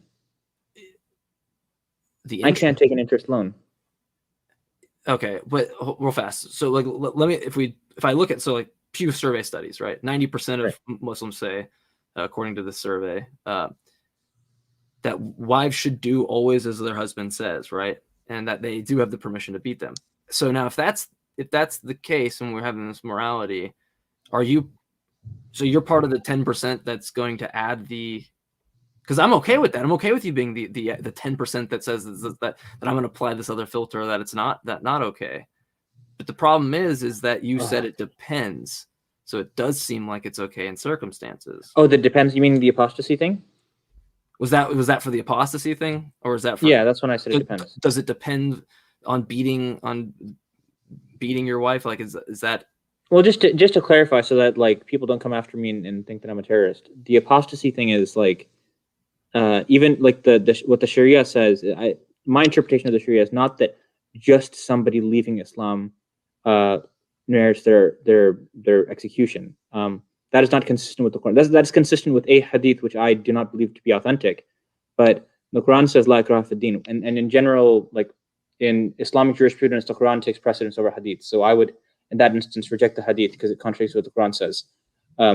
But the reason why I said it depends is if that person, after leaving Islam, goes and like starts killing Muslims, like persecuting Muslims, then their execution would be merited. But if they just go on and be apostate and live their happy life, then that's between them and God. So are the ones that beheaded British soldiers in the streets, or that the ones that are searching for people that have to go into hiding when they leave Islam, or the ones that are consistently attacking someone like Infidel Noodle and saying that they want to rape/kill them?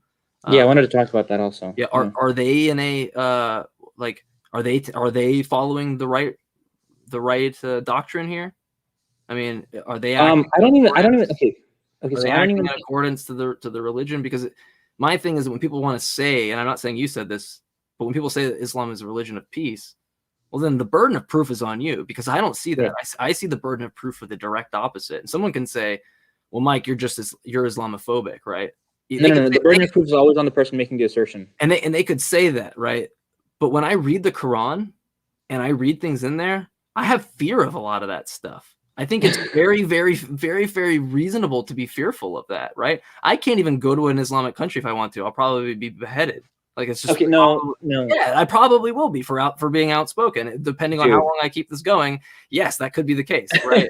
But I can go to Italy, where my mom's from. I don't have to worry about going to see the Pope. And dude, you can go to Dubai. I guarantee you're totally fine. Probably, but it's not. I'm Saudi Arabia, maybe not. I would say Sam Harris is going to have a difficult time, right? And so are a lot of other people. But you will not see that on the other aspect of it. And I guess my point that I'm trying to bring up here is, like, it seems that like is it not detrimental to the faith for that when people come, like, doesn't it undermine a set of beliefs?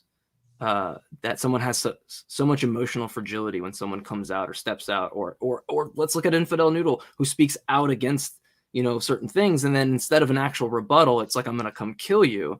Like, does that not undermine the fragility of the beliefs in the first place, that someone can actually provide, hey, here's why God exists and why you're wrong, and as opposed to they have to attack the character and try to dox them? Okay. So this is something that I did want to talk about. Sure. I thought we'd finish the other one, but this is more important. We have been. I will say we've been mishmashy, but at least in the next conversation, we'll probably like focus in on one thing, which I think as we do more conversations, we'll probably hone in. This should take precedence. I think this conversation should take precedence. Sure. And Omar, again, I appreciate you coming on, and I apologize if I've kind of derailed anything in any way. No, absolutely. We'll definitely have more conversations to focus in on certain topics. Absolutely. No. Okay. So yes. the messages that you've been getting, the messages that Jeff's been getting, the messages that Infidel Noodle's been getting. I just want to ask you, who do you think is sending those messages? Who do you think, like demographics wise? I wouldn't know. My hunch and intuition for at least things getting banned is I think it has to do with like the Dawa, like Ali Dawa creators that from, it seems that I've been messaged by people saying that they have WhatsApp, and this is all anecdotal, but they have WhatsApp groups and Twitter groups where they kind of try to do these mass bans and things like that. I don't know if that's true, but I've definitely been on the end of the messages in that. All I can say is that I think I have a reasonable induction to say or deduction to say that it's people of the faith and not people outside of the faith. Yeah, no, I don't think it's Christians pretending to be Muslims for their benefit. Okay. So I'll agree with you there. I would say the vast majority of the messages that you've been getting, the vast majority of them, are from 13 or 14-year-old children, not even living in the United States or in Australia in Infidel Noodle's case, or even anywhere within like a 1,000-mile radius of you. These are kids living in, Saudi Arabia, for example. And this is their first time seeing someone criticize their religion, because in their upbringing and everything that they've seen is like, do not say anything bad against the Prophet. Do not say anything bad about the Quran. Whenever you touch it, you have to be pure. You only, hold it with your right hand. Keep it on the highest level of the bookshelf. Like that's the austerity with which we treat these, especially if you've grown up in that environment. And now for the first time you see someone ripping out pages, it's a shock to them. And I'm not justifying it even in the slightest, but I'm just explaining the thought process. Sure. And they're like, oh my God, what do I do? Well, what would happen if I did that in my country? Well, I'd be killed. Okay, well, I'm going to kill you. Or they just try. And most of it is just like, I mean, dude, I have a friend, an Ahmadi friend. Are you familiar with the Ahmadi sect? No, I'm not. It's a minority sect of Islam. This guy sent me a message that he got on Instagram, a death threat, presumably from a Sunni Muslim. Like, that's what they do, man. I mean, I don't think it undermines the belief. It undermines their conviction to that belief for sure. Like, if you think that the only way that you can save Islam is by silencing people by force, then that says a lot about your faith and your, like, the strength of your iman is the word. You should be able to, dialogue with people and engage with them and see whether your worldview is the truth by, and there's even a verse in the Quran about this, where when truth meets falsehood, the truth will prevail. So why not use that approach rather than trying to intimidate people? Yeah, that's you talking about from their aspect or from the aspect? Well, that's what I would say to them. That's what I would say to them.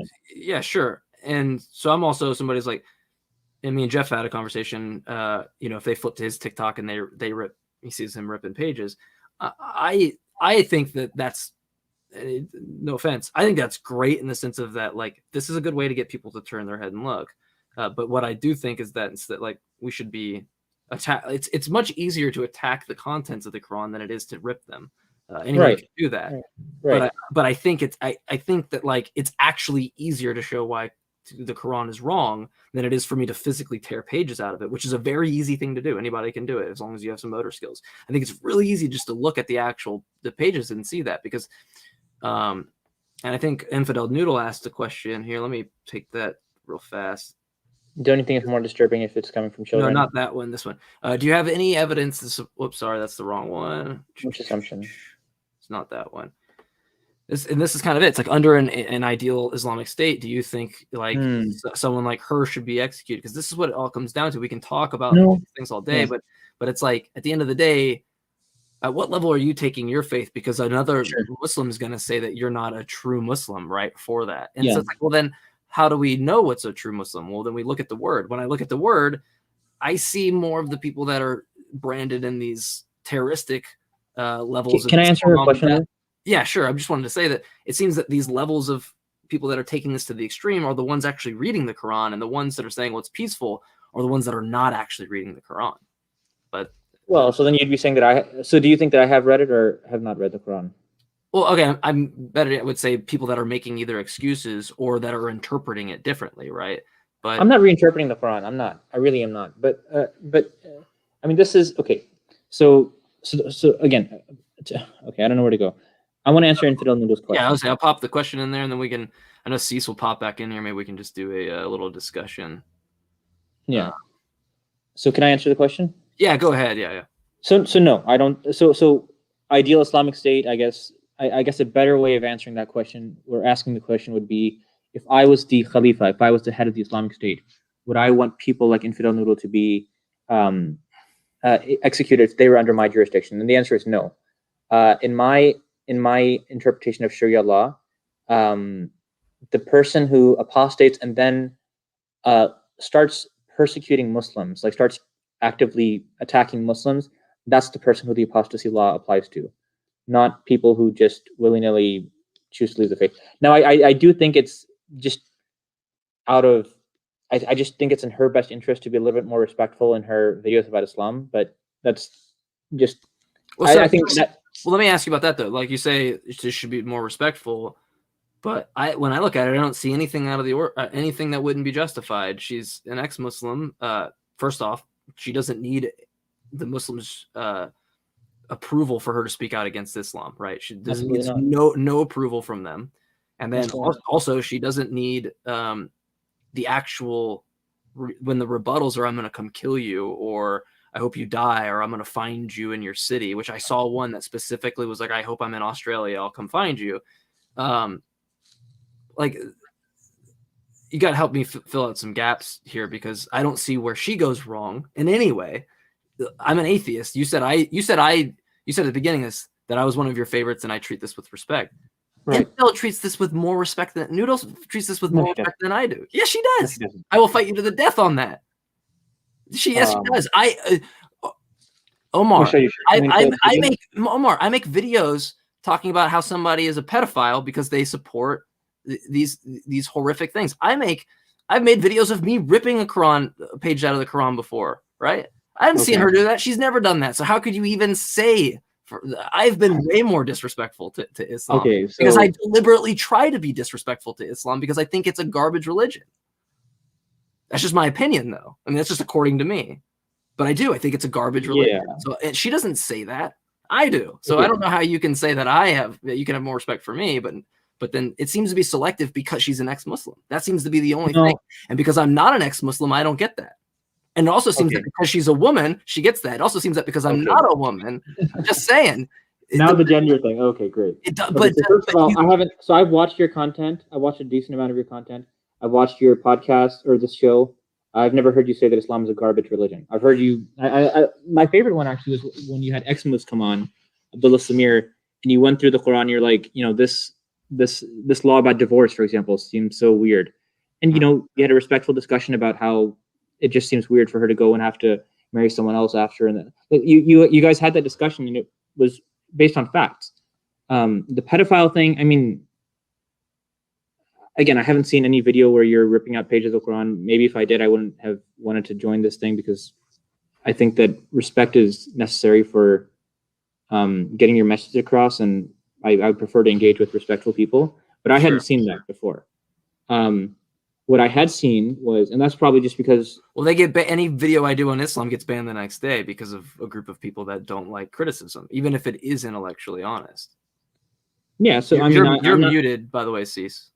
I've never reported any one of your videos, by the way, just so you're... No, I don't think you have. I don't take that perspective.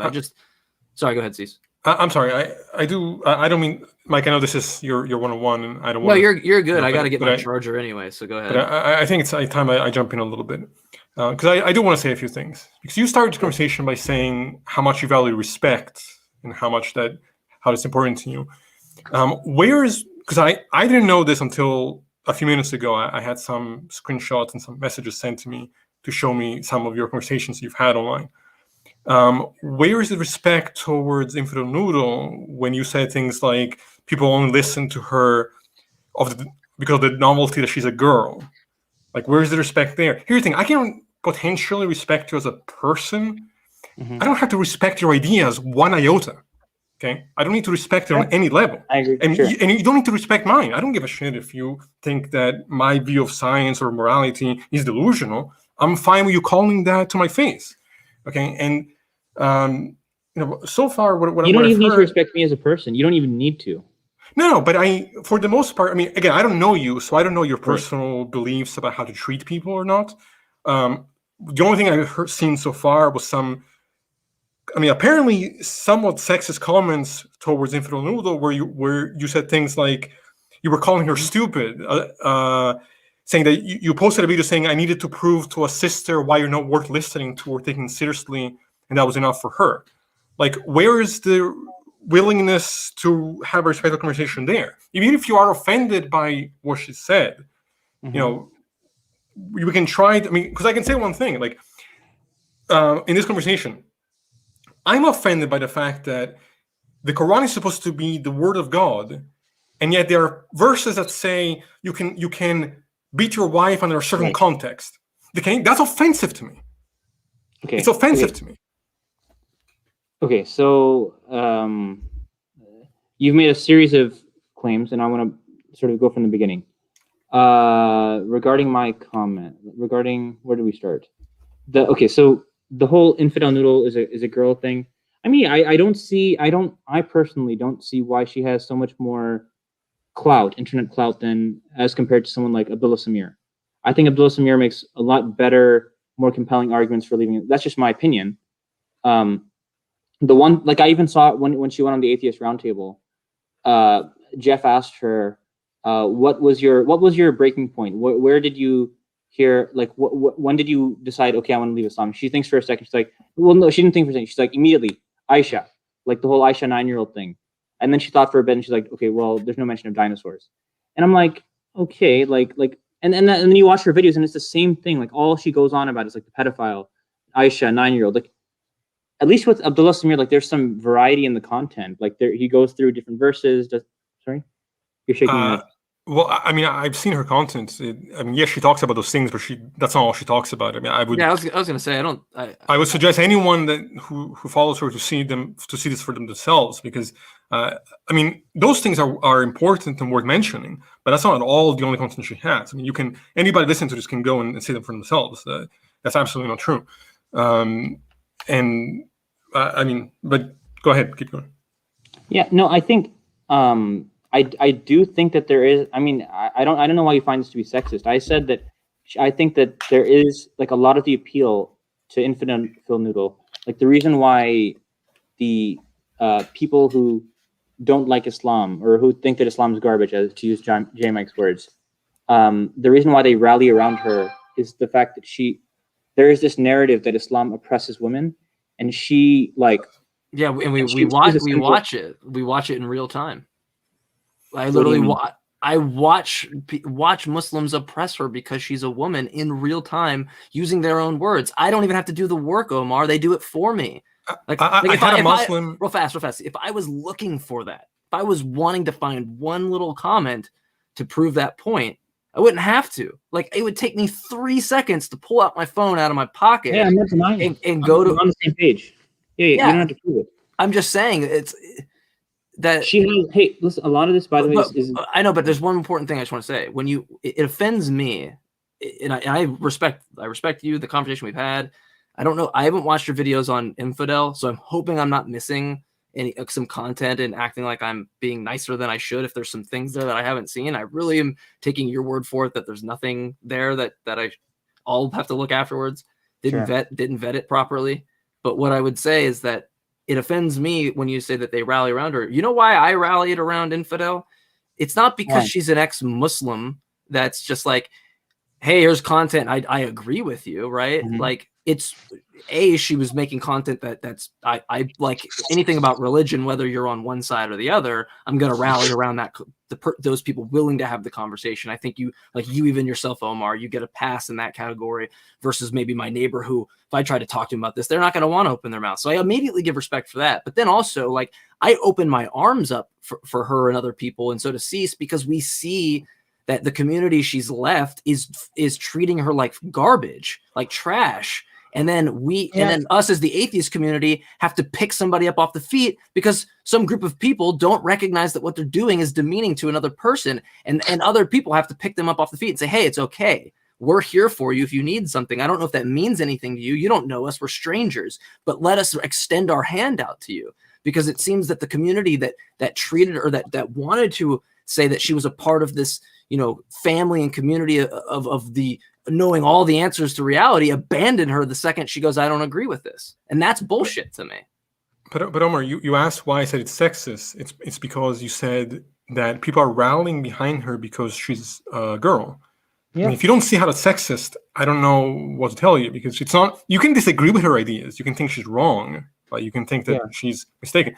But to suggest that the only reason why people care is because she has a vagina, like that. If you don't recognize the sexism in that statement, there is a disconnect there psychologically between what sexism is and how women are discounted and how their opinions are treated, whether it's the Muslim community or otherwise. I'm not discounting her opinions because of her gender, like, not at all. That's not whenever I see one of her videos, I treat it with the same level of scrutiny than I would with Abdullah Samir's videos.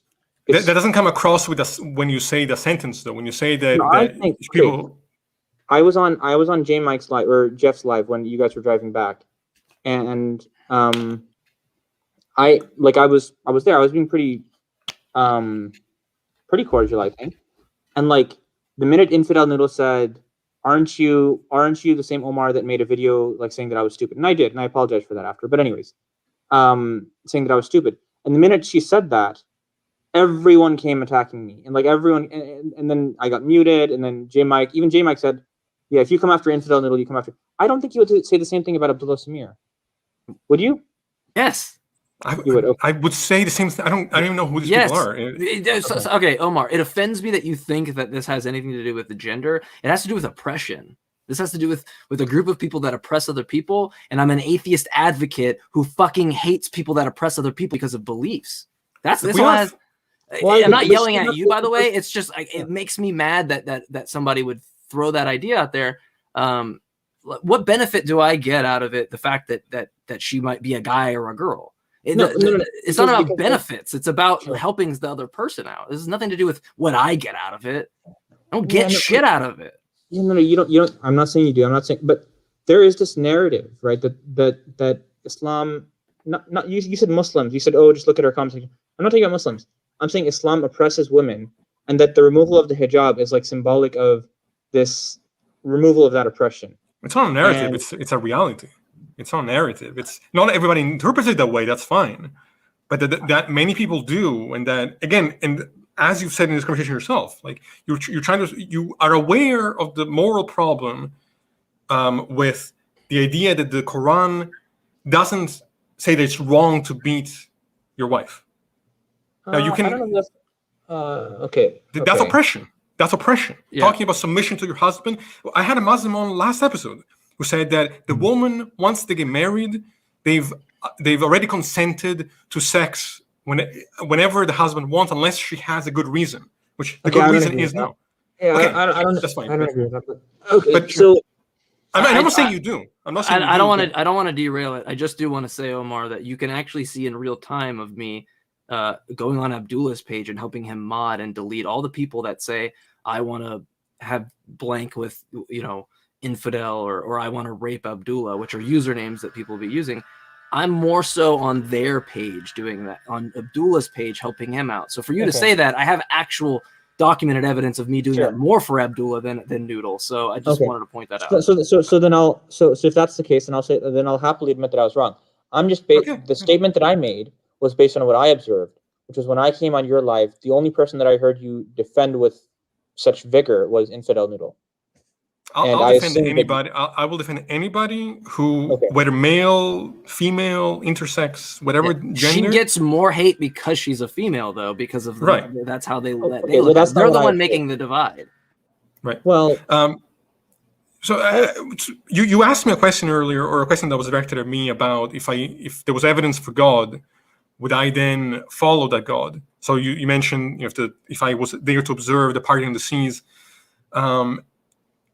If there was evidence for God and that God was arguing for the enslaving or the killing or the subjugating of any person, that God would be immoral. So no, I would not follow that God. And I should, because this all started because you asked me to try to explain to you my morality, objective morality perspective. And I want to say very clearly, from my perspective, it has nothing to do with trends. It has to do with nature. It has to do with something called phenomenology. So there is a structure to the way in which we experience the world. It's not cultural. It's not open to opinion. Like if I put my hand on a stove, okay, it doesn't matter if I'm from Iran or if I'm from Canada. Okay, there's going to be a certain type of reaction that I'm going to experience based on that action.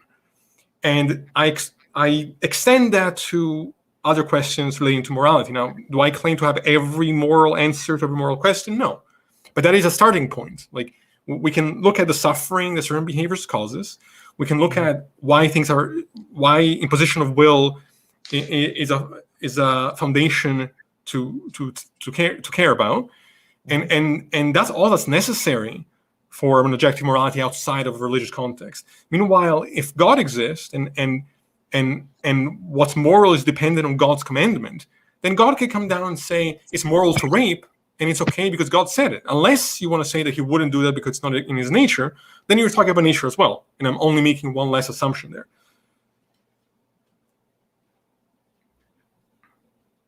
Are you still? Yeah, I'm here. Trying to think. Sorry, my laptop was freaking out. I had to shut it off real fast. Yeah, no, that's fine. Where do I go from there?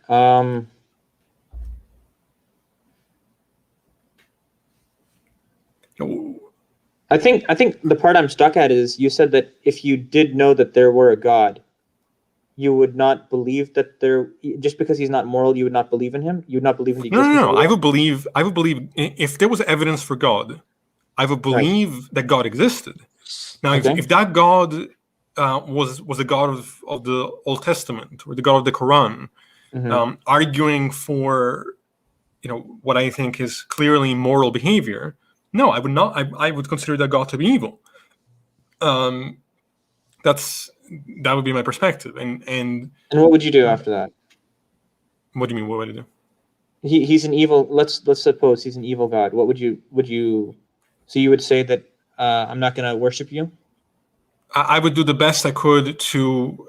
Of course, I wouldn't worship a God like that for sure, and I would do the best I could to oppose a dictator that wants to hurt people just because they don't follow him or follow commands that are immoral. Like, if the God that exists is the God that thinks that men should be submissive, that women should be submissive to their husbands, that's not a God deserving of worship from my perspective. Okay, now, so again, that's in the Hadith, not the Quran. But anyways, go ahead. Sure. Okay, I mean, it's fair enough. But I'm saying that some people take this stuff seriously.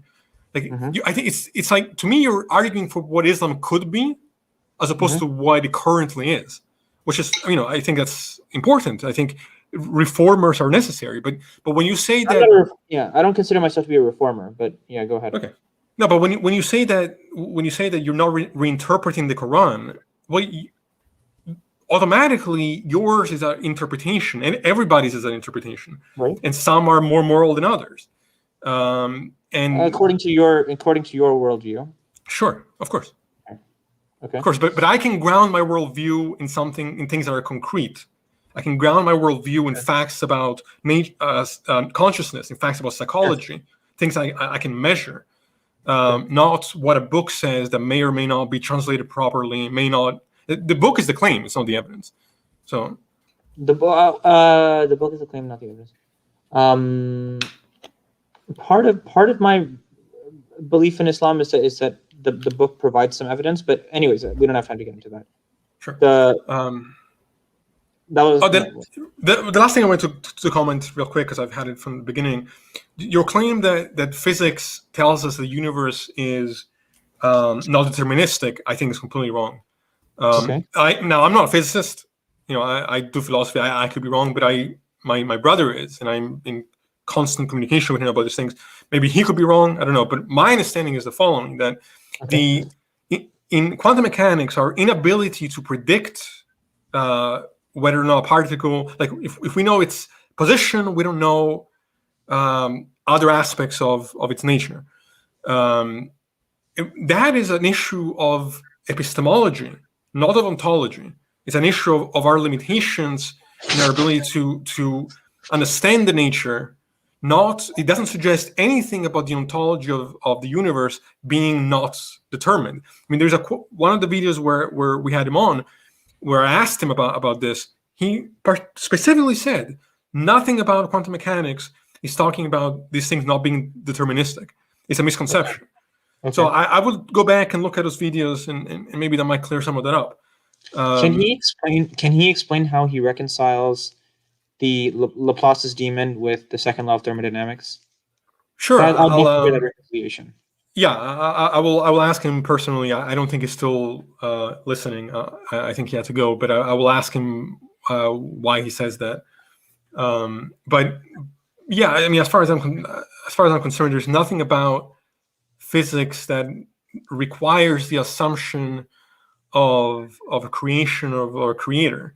Like, even if you want to ask why are things the way they are, well, the word I used was puppet master, external to the universe. But sure, yeah, I see no reason to make that assumption. I'm not saying that I know it to not be the case. Like, I'm not making any claim to certainty, but certainly I don't think science is on your side there. In that, okay, well, yeah, I mean,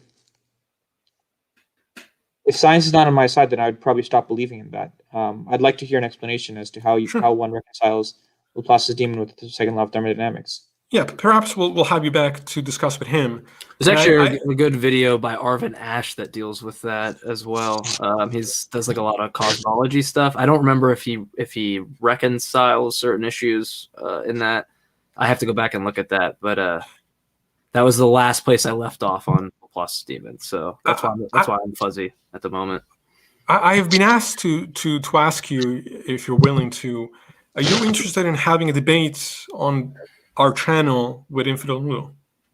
Yeah, actually, I'm talking to Austin from the Atheist Roundtable, and I asked him for a debate with Jeff, and he said Jeff is a little bit busy. He has one, I think, today. So he said Infidel Noodle is more immediately available. Yeah, but I'd be happy to. Depends on the topic. What topic does she want to debate? I'm not sure, but that was I'll let you guys or Cease or you two work that out with Austin. Yeah. Right. I don't want to step on any toes, but by the way, I don't know, we made an announcement official, but is it okay to say, Cease, that on Monday? Yeah. As far as I know, she will be on our show on Monday. I just have to confirm. She says, let's debate women in Islam, Omar. So. What about women in Islam? Do women exist? I mean, what do women's rights in Islam? Yeah, I guess it would be women's. Yeah, I would assume women's rights. I mean, I don't make sure. I mean, I don't make the assertion that. What is my assertion regarding women's rights in Islam? Yeah, I mean, I don't make the assertion that our sense of, or the bare minimum rights that we think that women should have in the 21st century is the same as the set of rights that the Quran gives. Mm-hmm. I don't make that assertion. Okay. So, I mean, I don't know that there's much. So how do you? I'm curious. How do you reconcile your view on that with this idea that the Quran is perfect or the Word of God or those things? Like, how do you? Well, I had 4 more pages of notes to go into about why I believe the Quran is the Word of God that we didn't have the chance to go into. Right, but, we can do it another time. Sure. Yeah, I'd be happy to. Again, so remember the 3 axioms? One was like internally consistent with the for in terms of like these are the axioms that we use to reject claims to prophecy. Internal consistency and consistency with the what we can observe about the universe, and then the morality function. Right, and we cannot use morality. That's one of the principles. Okay. That's how I reconcile that. I would look into what I said about phenomenology on the moral aspect. The other things are kind of the same arguments that even other religious make. Sure. I'd love to come. I'd love to come on and have you teach me, because I don't even know what phenomenology means. So it's a study of consciousness, the what it's like Yeah, it's like our first person first-hand. Yeah. Yeah, what is experience? Can we talk objectively about subjective experience? And I would say the answer is yes. I actually have something in here. I finally get to use it. There we go. I had this prepped up and I never got to actually use it. So there we go. Can we? You said can we define I'd like to see this definition better. Can we define subjectivity from an objective standpoint, or the other way around? It's basically looking at subjective experience and seeing whether or not it can be described in objective terms. Yeah. So is there a shared nature when it comes to subjective experience? Like the people, when they hear the word subjective, infer relative. The two are not synonymous. Yeah. It's a good way of looking at things and knowing, like, I guess the best way I looked at it is the nature of experiencing in firsthand experience, the nature of whatever it might be to feel as, from that firsthand experience. Do you assert that you can prove that? Yeah, as close as you can prove anything in science. Yeah, everything's going to be inductive. Now, again, I'm never claiming certainty. I'm only claiming we can get as close to it as possible. I see. And that we have very good reasons to believe in this. I mean, here's an easy example. You look at a bottle on a table, you experience that subjectively. I'm looking at the same bottle on a table. I'm experiencing it subjectively. But we're experiencing the same thing. We can talk about it. We can understand what we mean. Even if it's coming from two different points of view, the ontology there is the same. And the fact that we can communicate at all, I think is good evidence that we're to some degree connecting with reality in a shared way. And so this fear that without God, the morality falls into relativism or trends of culture is complete bullshit. And really, it's not something that's taken seriously in philosophy at this point. There are very easy ways to go around that. And phenomenology is one of them. The fact that, I don't usually do the evolution arguments, but there are certain behaviors in animals that we recognize we get our moral intuitions from.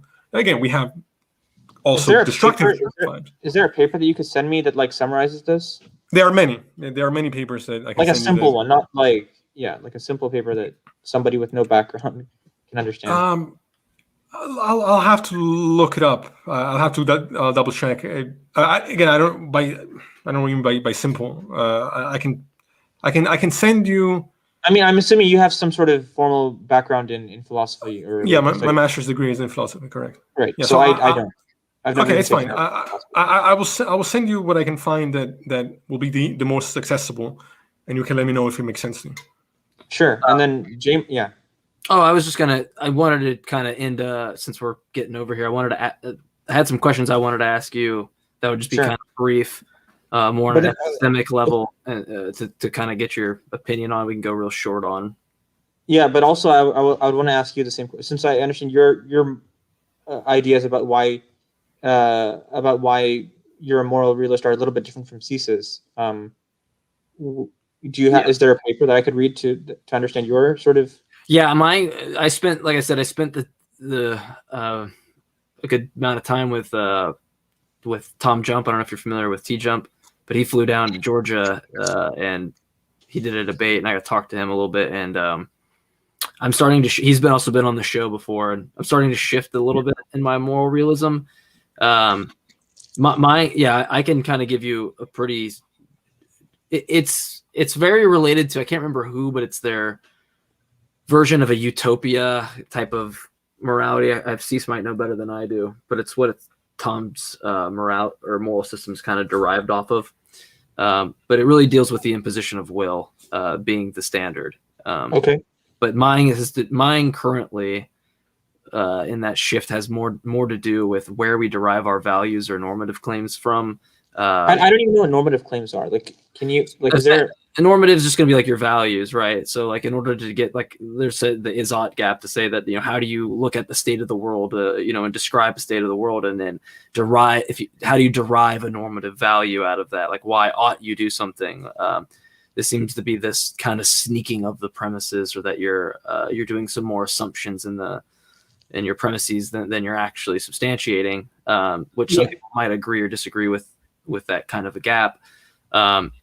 I'm saying that the gap, my perspective is like the gap doesn't really exist because it's inherently within what it means to be a sentient being in the first place, is to have value. But in the interest of time, instead of explaining it to me now, just asking if you could send me like a paper that I Oh could yeah, sure, yeah.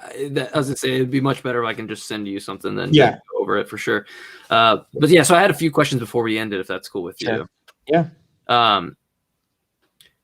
And some of these, if you don't have to elaborate on, this would be some quick questions. But do you think, I guess first of all, I would say was, do you think it's beneficial to doubt? Do you find that to be beneficial? Oh, 100%. 100%. I mean, why else would I be on the show? Yeah, and that's the kind of where I figured as much as that you kind of answered that by being here in that sense. What do you think the world would look like where Islam wasn't true? Do you think we'd see a different, like say 10 minutes from now, Islam stopped being the case? What do you think would change? Do you think anything would change, or do you think the world would be different in any way? So you're saying that the assertions made by Islam are no longer true? Yeah, you find out in 10 minutes that X isn't true, right? Islam isn't true. Or just postulate a whole new universe where Islam isn't true. What do you think that world looks like? I mean, so one of the assertions of Islam is that the moon goes around the earth. So, I mean, does that mean that the moon stops going around the earth? Well, I'm saying, like, what fundamentally would change about the reality that we experience right now versus the one, because in this universe, you're under the presumption Islam is true. So universe B is now Islam is not true. What do you think that universe looks like? Does it look? Are we talking like in terms of physics? Are we talking in terms of sociology? That's a good question. I'm talking about like people, like how we interact with people. So Sharia law is no longer a thing. And how about this? I think this is a better question. What if everyone stopped being Muslim? Is that a better question?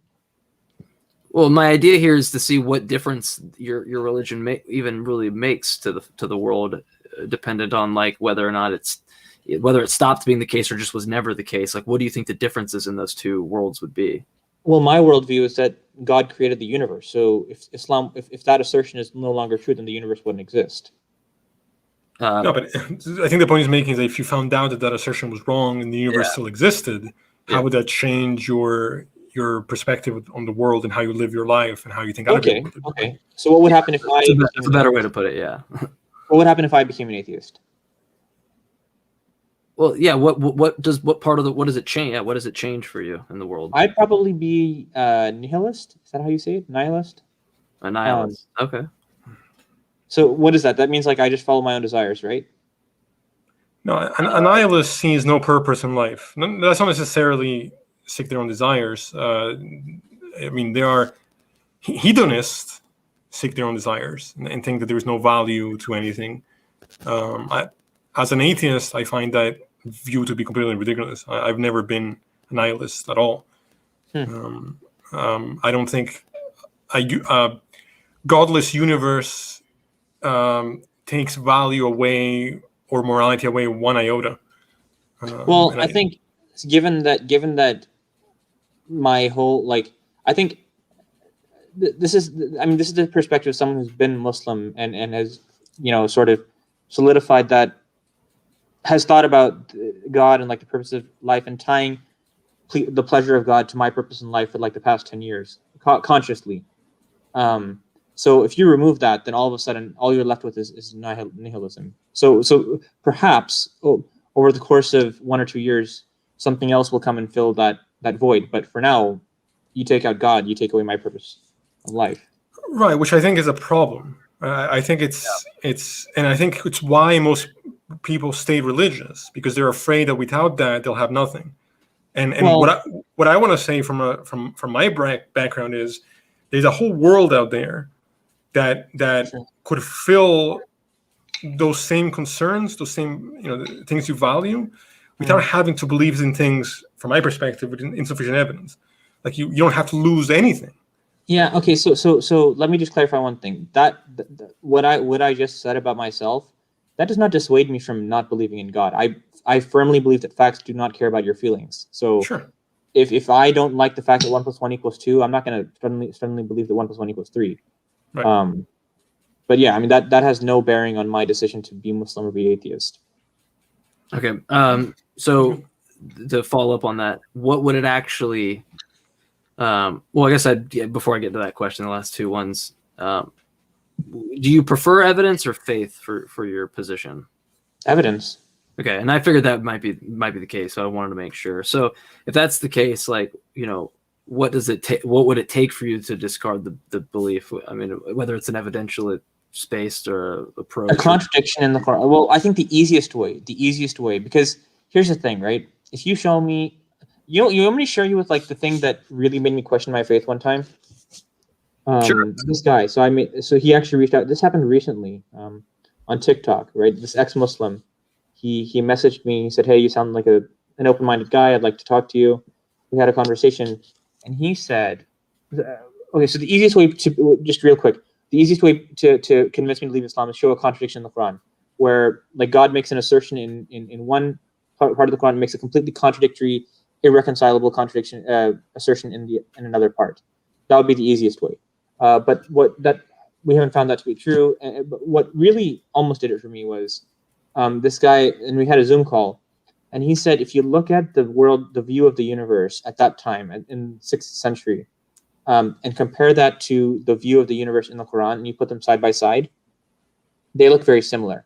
Like this idea that the earth is flat, and like the sun is this thing that sort of goes around it in this way, and like the moon goes around, like the sun and the moon have like these alternating cycles of revolving around this flat earth. A case could be made that it's very similar to what the view that the Quran gives. And I was like, okay, well, that kind of makes me question my faith a little. But discovering like that maybe the belief was caught, like, so for me, I'm going to say that the contradictions thing won't matter, because I could say that the Gospels contradict each other because they're accounts, or certain things could be contradictory in accounts, and that wouldn't necessarily mean the conclusion doesn't follow. But would it matter to you if you've discovered that your belief was causing harm? Would you want to open it up for like re-examining it for accuracy, or does the harm part not actually factor in? I mean, here's the thing: facts don't care about your feelings. Same thing, right? I mean, if the yeah, I mean, I'm not going to let my feelings influence my worldview. But wouldn't those feelings be kind of inherent upon, like, you're looking? If your feelings don't matter, then it seems like you're taking the book and directly applying it to your feelings on whether it would be contradictory or not. But if feelings didn't really matter, it seems to me that you would recognize that the best that you have with the book is an abductive assessment of what's maybe likely, but that you would have to go further than that, because that's all really history can do. I'm confused on why you're a theist. I'm sorry? You're confused as to why he's a Muslim. Well, no, I'm just saying I'm confused why you would say that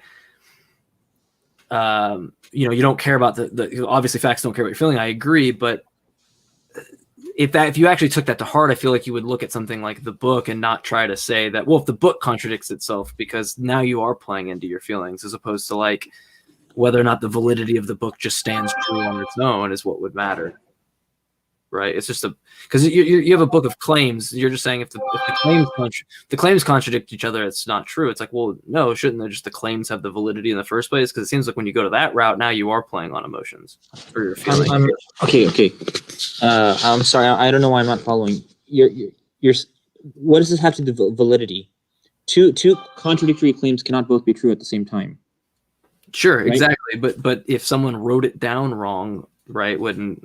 Couldn't that just so that's part of my worldview? Could you just explain it that way? It seems like you have the criterion based on feelings more so than you do actually the validity of the claim in the first place.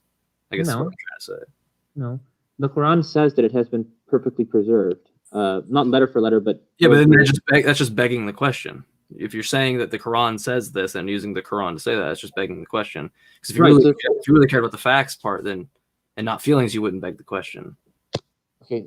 So my understanding of what you said is that if there are two contradictory assertions made in the Quran, then I would be able to reconcile that by saying that this was not transcribed properly or not transcribed properly, right?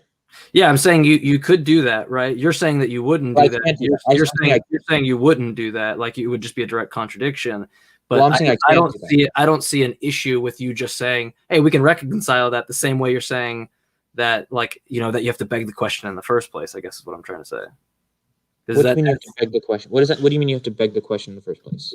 So you're going to have to state that it's valid from just like you're going to assume it's true, right? You're going in the premises it's true, like the Quran's true. Right. So right now I assume everything in the Quran is true.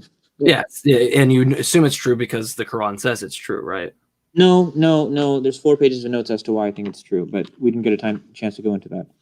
Okay, well, yeah, maybe that would be a good place to stop in and do the next conversation on that then. Definitely not. My point, I guess what I'm trying to say, and I am not wording it great because it's 10:30 and I'm getting sleepy, but my point is to say that you said facts don't care about your feelings. And I think it's commendable to say, well, if there's a contradiction, then that disproves it. But like, it seems like an arbitrary step to say that this disproves it when you could just say, like, because that doesn't disprove it. I could say that somebody just wrote it down wrong, right? Yeah, that's the thing. That it wasn't preserved correctly. But it seems that the emotional, like all that stuff is undermined by the emotional or the feeling aspect that you're just assuming it to be true based on feeling to begin with. Okay. So if you're saying that you have 4 pages of notes on why it's true, well, then you would be telling me that you're not begging the question. You would be telling me that you don't think it's true in virtue of the Quran. You're not saying I think the Quran's true because the Quran says it's true. And in that case, then that would be a good conversation to go down. Yeah, no. Okay, so absolutely. I know I'm not wording it the best I can. I'm realizing that in hindsight. Yeah, no, absolutely. So a couple of things. First of all, you made 2 points, and I want to address both of them.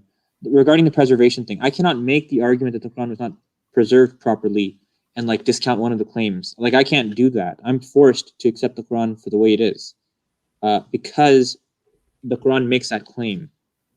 That you would be begging the question. Like to beg the question is to say that it's true, and then you also have the conclusion of it is nested within the premise somewhere. Okay, so like premise 1, you're gonna say it's true, right? The Quran is true.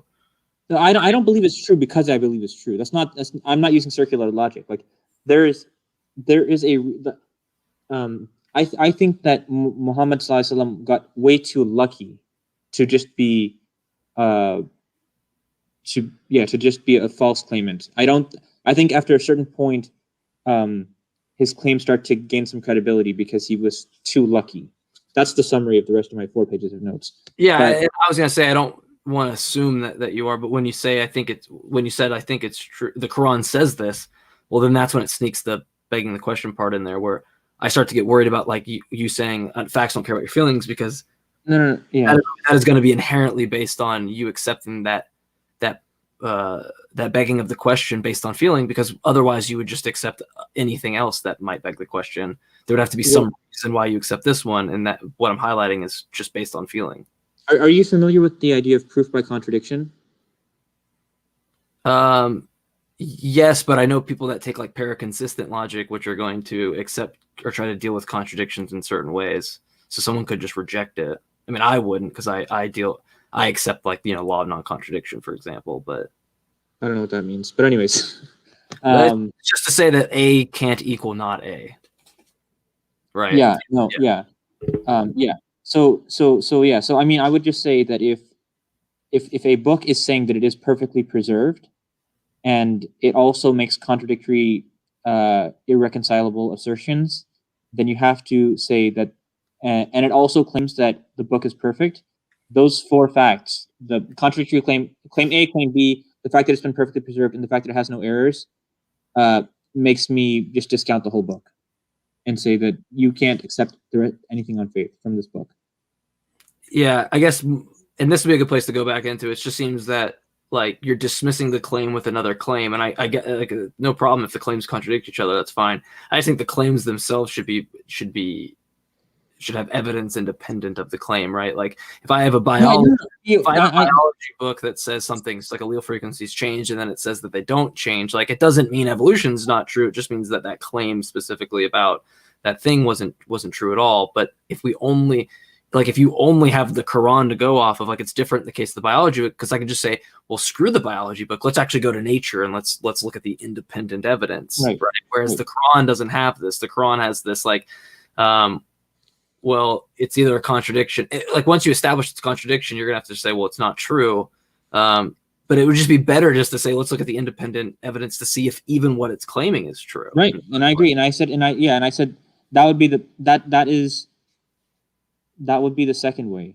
I think the easiest way, I'm just saying, like, I got you. So you should value that one over that method. I just think it's easy. Like that's an open challenge that the Quran makes. Like it literally says, prove me wrong. Like go ahead and prove me wrong. Find a contradiction in here in this book, and then like you've ended Islam. Like congratulations. I would just say that it should show a contradiction not from the book, but a contradiction like in reality, right? Because we look at reality, and then 100% I'm in agreement there. But no, I just think if we use the book, we're just begging the question the whole time anyway. And who's to say that someone could say that they wrote it down wrong? It's like, well, then at that point, then it's indistinguishable from nothing. So I do appreciate the fact that you would say that disproves it. But no, I mean, if you remember the 3 axioms that I had told you before at the beginning, when I said internal consistency with what we can observe about the universe. So yeah, axiom number 2, I think would be sure. All right. Well, sorry, Cease. Go ahead. Just a couple of things before we end here. Yeah. I think the point he's making is that you're sort of assuming or presupposing the validity of the book in the first place. Like even if there were no contradictions, it's that's why I said necessary but not sufficient. Right. Okay. That's fair enough. One comment. Just I wanted to respond to someone in the comment section. Maverick, if you're still listening, earlier claimed that I'm trying to dodge him from talking about the science. Nobody's dodging you. I clearly said in the conversation you are welcome to come on. You're claiming that I don't understand the science. You can email us. You're welcome to come on. You can talk to a physicist yourself, and we can get to the bottom of whether or not you think that my claims are unscientific. Because I assure you they're not, and they're nothing to do with wishful thinking. I don't like some of these conclusions. So we have a few professors at our disposal. Professor Dave. Can I say one more thing? So, go ahead. Yeah, go ahead. I mean, I've enjoyed being on the show. Thank you guys for having me. I'm a little bit disappointed about.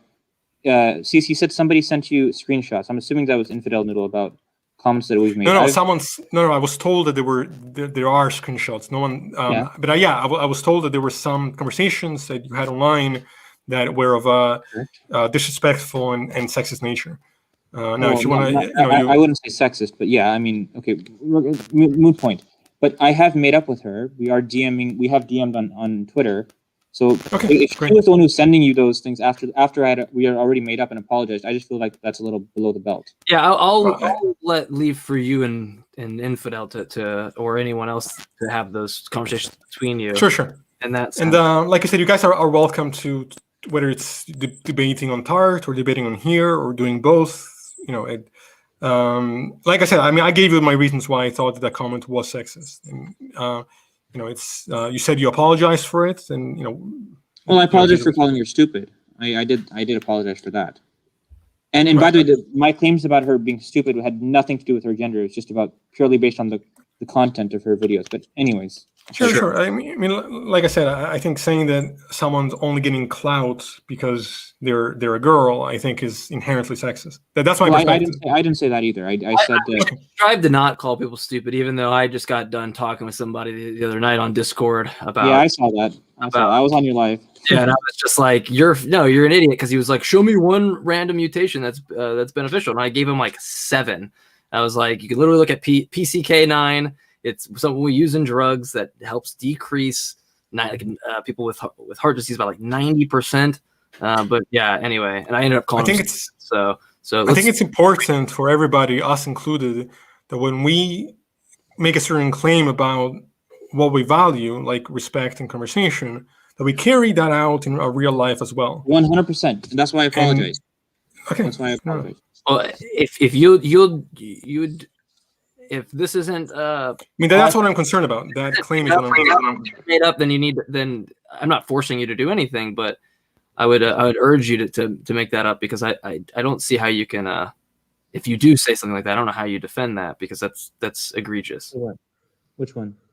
If you made a statement about her being a novelty because she's a woman, then that is a little, Well, because okay, so I apologize for calling her stupid. I did. I mean, I think I've done in the DMs, but usually I don't show DMs to people on public, expose them. sure, 100%. She accepted my apology, so I don't know why she seemed like she had no issues with Like I said, I'll leave that between you guys, Yeah. but I do hope that, because that's like the last thing that I No, I mean she's kind of dragging me through the mud here, which well, sure, but like she has ill feelings towards me. I don't know any of this, right? But what I will say is that when I see people's comments on TikTok from even Christians that are talking to women atheists, they get a lot more shit than I do. And so there's some inherent nature between men, for some reason, being very misogynistic in religious circles. And I think it has to do a lot with doctrines and things like that. But for me, I would just say, like, it's a problem, because it's like I don't get a lot of that same hate, right? And I'm asking for it. Like, I'm like, please give me all this hate. But I just see them going, hey, let me go attack the women and call them sluts and all these other things. It's like, it just seems like it's like, what are you?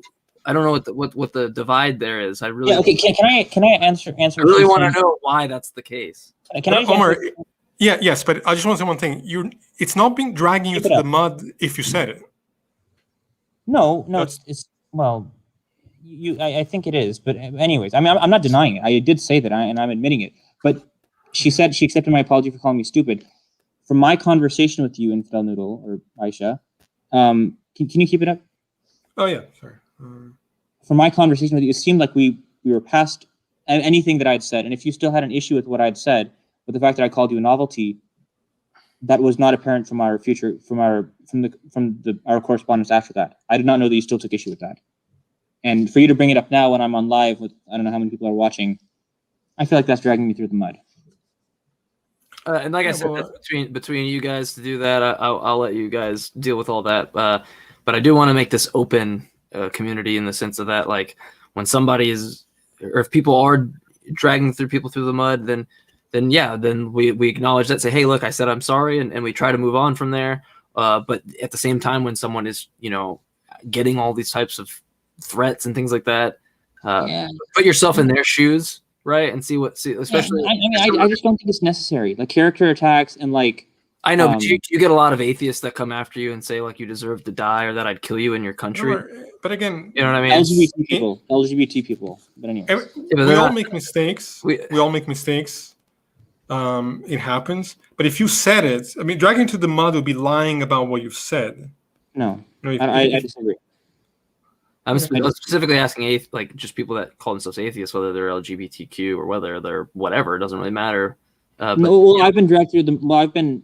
I've had more LGBTQ Muslims attack me than any other group of people. But anyways, I mean, yeah, I'd understand their frustration, though, because their groups of people are being thrown off of buildings for being just simply who they are. Yeah, I'm not throwing anyone off. I know you're not. But like, if I had atheist brethrens being thrown off or like that, because I can't, like, I can only support the LGBT community in the sense of that I'm on the outside. I'm not lesbian, gay, or trans, or any of that, but I can support them in that sense. But I can never fully, truly know what they've gone through, right? Yeah. I can know truly what an atheist has gone through, and I know that if that had happened in that sense, like, I might lash out in very similar ways. But I just say, put your shoes, put your feet in the shoes of somebody else. I understand the sentiment, but I just feel, again, and I correct me if I'm wrong in feeling this way, but if you're talking to someone and to their face you seem like you have no issues with them, and then the minute they're on live and vulnerable and you start bringing all this up arbitrarily, I think it just, that's a little bit below the belt and says something about something else. Sure. I mean, that's between you guys. I'd much rather her comment, what you're saying doesn't make sense. I take issue with this point that you've just made, rather than, hey, 1 week ago you made this comment to me and you haven't apologized yet. When we've been communicating and very cordially since then. But anyways. Sure. And yeah, I don't want to derail any, because I enjoyed having you on, Omar, and I'd like to have you on more again. Yeah, likewise. I don't know the videos or comments and things like that, so I'm way on the outside of this. I'll send them to you. I'll DM them to you. Well, I don't want personal information stuff. I'm not going to hold this. No. I'll DM you the videos that I've made public. Okay, sure, yeah. Like cool. I said, no, I don't share DMs, by the way. I don't. That's part of my moral. Yeah, for sure. Yeah. I'll just repeat what I said. If a person claims to value a certain thing and then their behavior show otherwise, that's something that should be addressed. And like I said, we all make. Okay, I mean, like calling you stupid. I apologize for calling you stupid. But just to be clear, you're not apologizing for the novelty comment. I have not at this time, but that's not a personal attack on her. It's a personal attack on all women, so it's worse. On women. Yeah, I mean it is. But hang on. If I say that white swans are treated better than, or black swans are treated better than white swans, is that an attack on black swans? If you're saying black swans are treated better than white swans? Right, they're treated as more of a novelty than white swans. Well, in the context, you're taking two different contexts out of there, right? So the context that you're saying is when you the implication that you say that when regards to female or to women is to say that that they wouldn't get this otherwise, except for in virtue of them being a female. Yes, I mean you're essentially dismissing her. But that's what that means. That's if you're saying that the only reason why it's literally meaning in virtue of her. Like maybe you didn't mean it to be that way, but that's literally what that. Well, okay. So my thing was that if you take gender out of the equation, I think Abdullah Samir deserves the platform that Infidel Noodle has more than she does, based on the quality of his arguments. Yeah, let me ask you this way. Yeah. Do you think Noodle has more or would gain traction with the ex-Muslim community than Abdullah because she's a woman? I do think that. Yeah, I think that's an advantage for her. So then that's the only point. That's the only point that's the point we're trying to make. Not just because she's a woman. She could have. What I'm saying is, if everything else being equal, all else equal, I think the fact that she's a woman would give her more clout. Is that wrong? Yeah, I think so. It's very really what it's saying is that it's saying that the ex-Muslim community is biased, or the ex-Muslim community is.